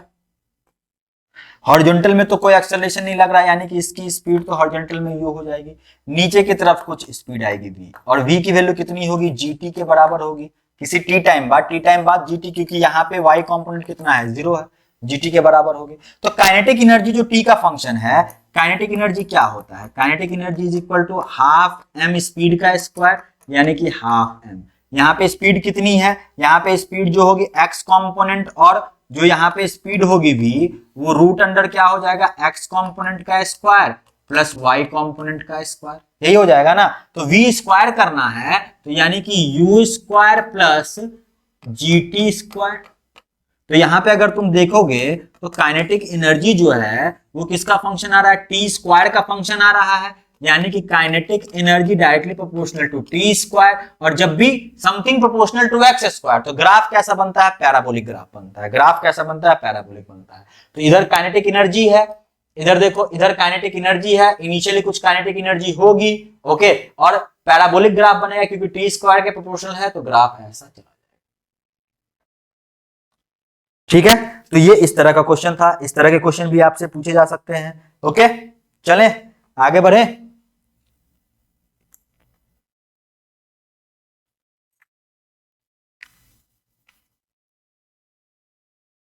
चलिए आगे बढ़ते हैं। ओके, कुछ क्वेश्चंस और होंगे, ये क्वेश्चन चाहे तो आसान आसान क्वेश्चन है, लेके आया हूं मैं, कर लेना, वैसे मैं एक दो कर ही देता हूं। ओके देखिए क्या है, दो बॉडी है, दोनों का मास दिया हुआ है 4 kg है 5 kg है, ठीक है।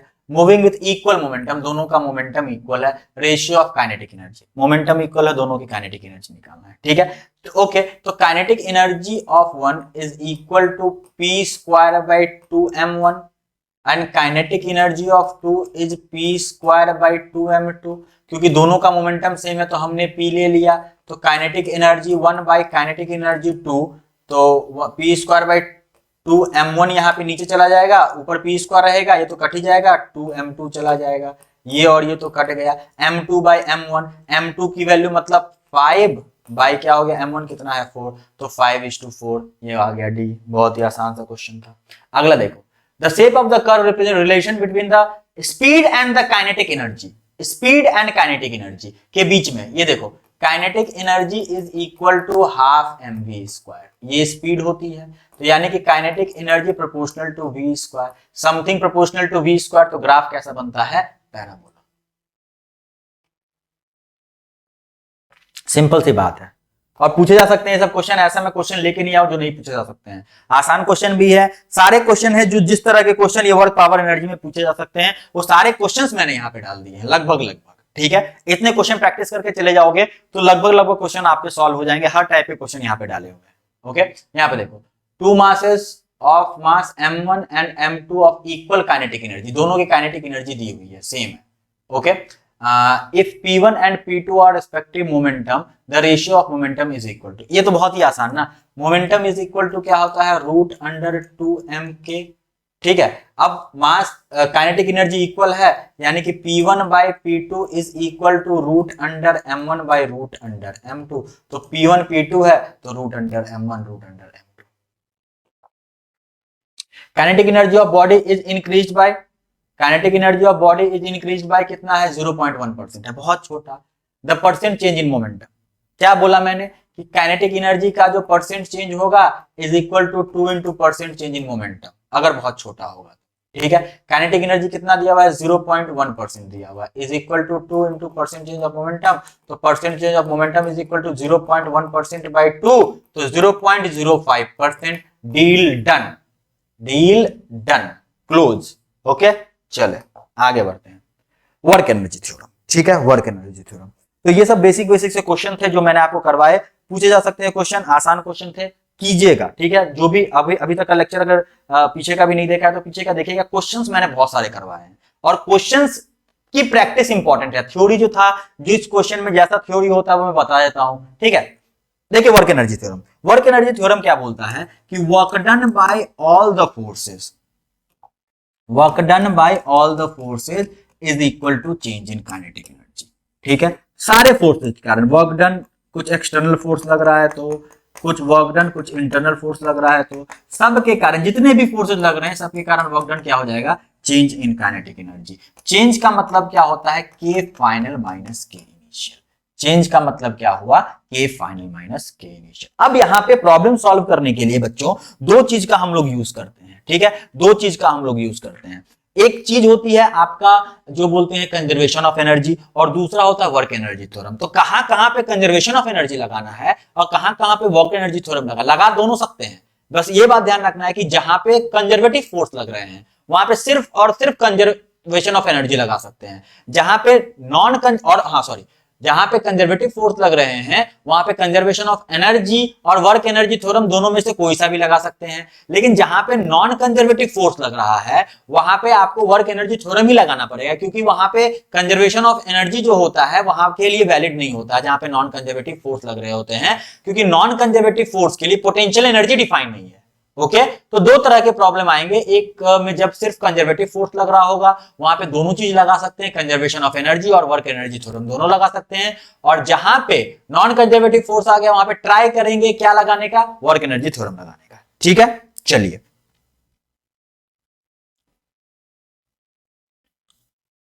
आगे बढ़े।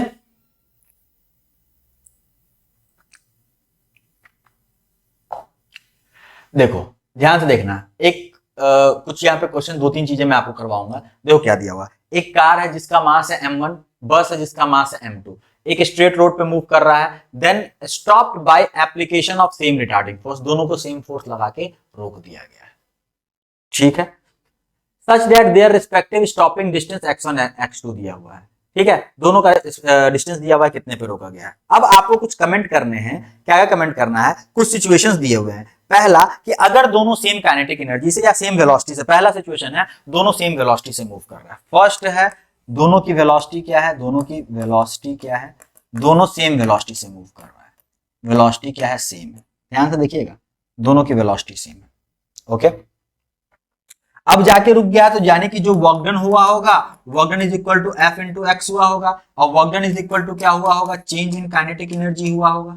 Work done is equal to change in kinetic energy, यही ना, work done is equal to change in kinetic energy. ध्यान से देखो तो दोनों पे फोर्स अप्लाई किया गया है सेम, ठीक है।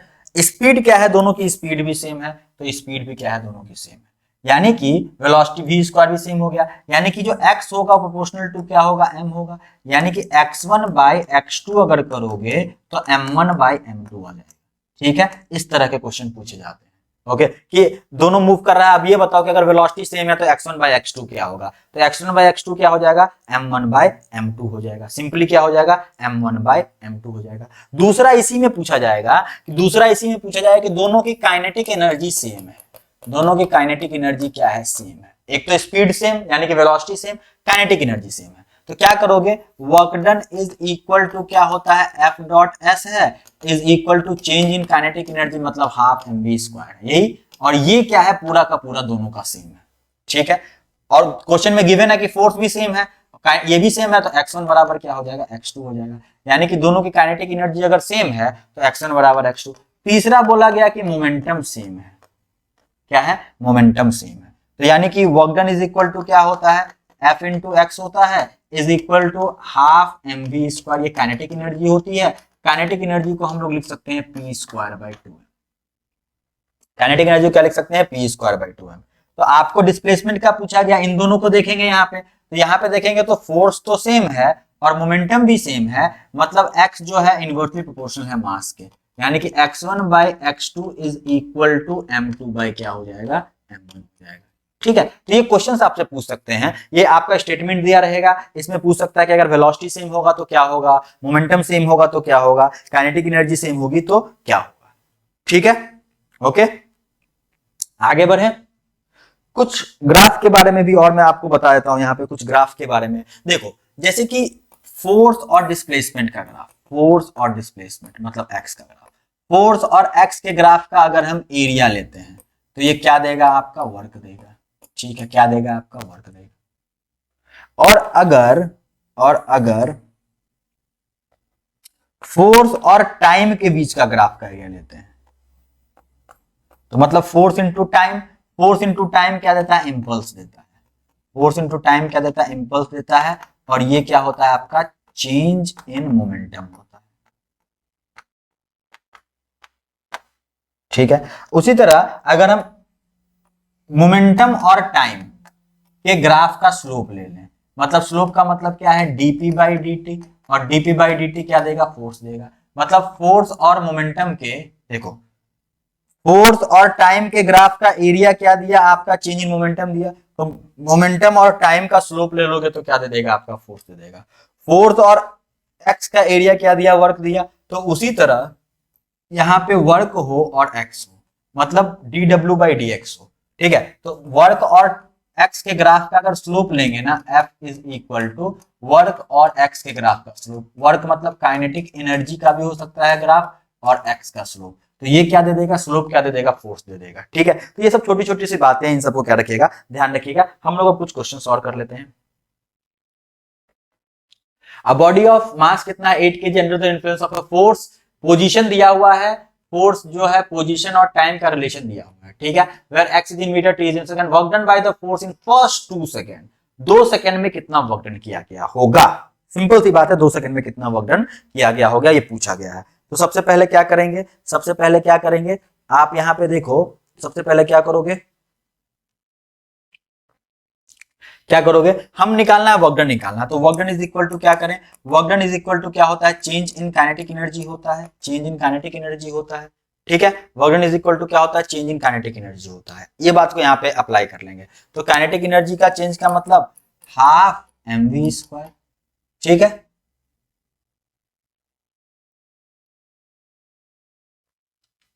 ठीक है, ओके। तो v मुझे नहीं पता, लेकिन x मुझे दिया हुआ है। x कितना दिया हुआ है, हाफ इंटू टी स्क्वायर, ये x दिया हुआ है। तो v निकाल सकते हैं ना dx बाई dt करके, तो निकाल दो। तो dx बाई dt करोगे तो कितना आ जाएगा, यहाँ पे t आ जाएगा। ठीक है, कितना आ जाएगा, t आ जाएगा।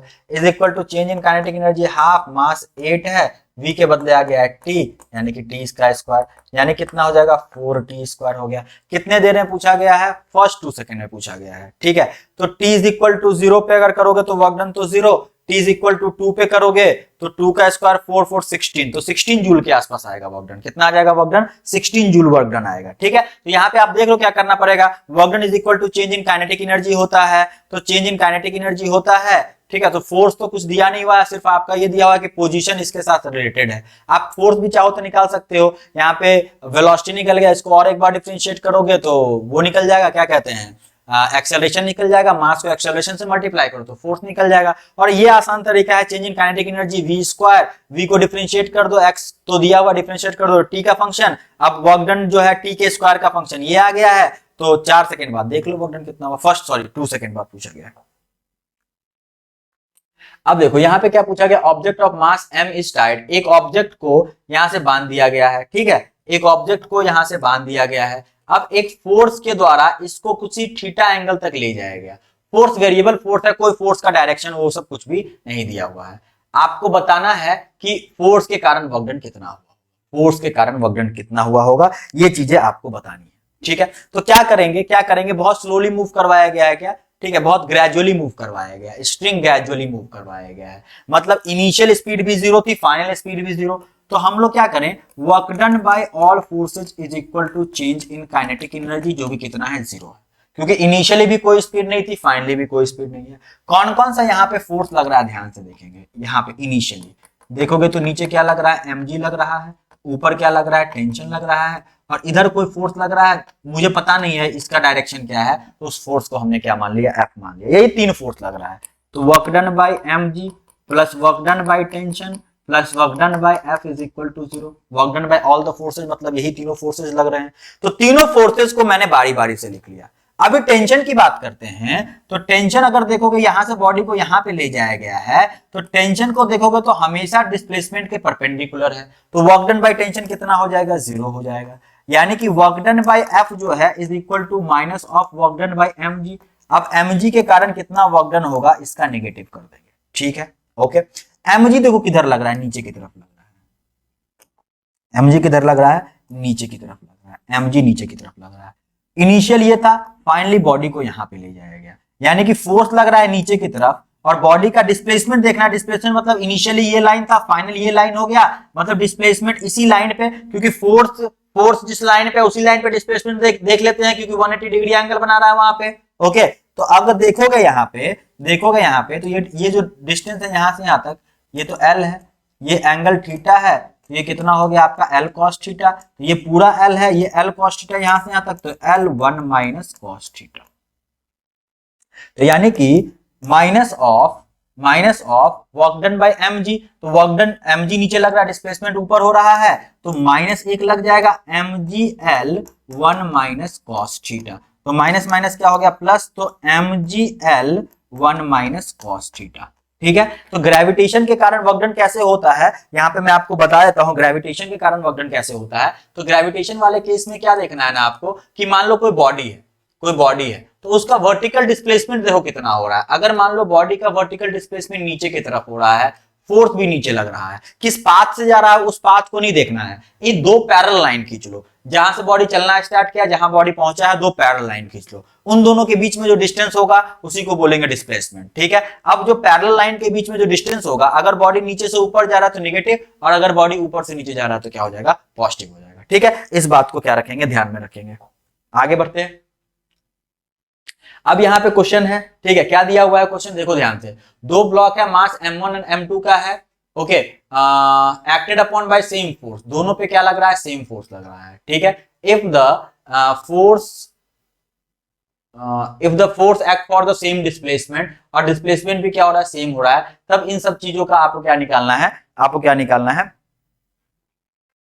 कुछ वैल्यू दी हुई है इनको, ये सारी चीजें निकालनी है। देखो यानी कि फोर्स भी सेम लग रहा है, डिस्प्लेसमेंट भी सेम लग रहा है, यानी कि वर्क डन पूछा जाएगा तो हम लोग लिखेंगे F into X is equal to क्या होता है, change in kinetic energy is equal to change in kinetic energy.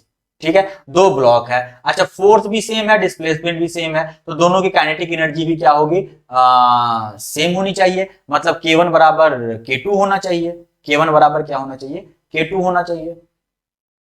तो दोनों की काइनेटिक एनर्जी क्या हो जाएगी, K1 बराबर क्या हो जाएगा, K2 हो जाएगा, क्योंकि फोर्स और डिस्प्लेसमेंट सेम है तो वर्क डन सेम, तो K1 बराबर K2, तो K1 बराबर K2 तो पहला दो ऑप्शन में तो नहीं है, तो half m1 v1 square is equal to half m2 v2 square, half half cut गया, तो v1 बाई v2 की वैल्यू अगर निकालोगे तो रूट अंडर कितनी आ जाएगी, m2 बाई m1, तो v1 by v2 is equal to root under m2 by m1, तो ये वाली चीजें आ जाएगी यहाँ पे।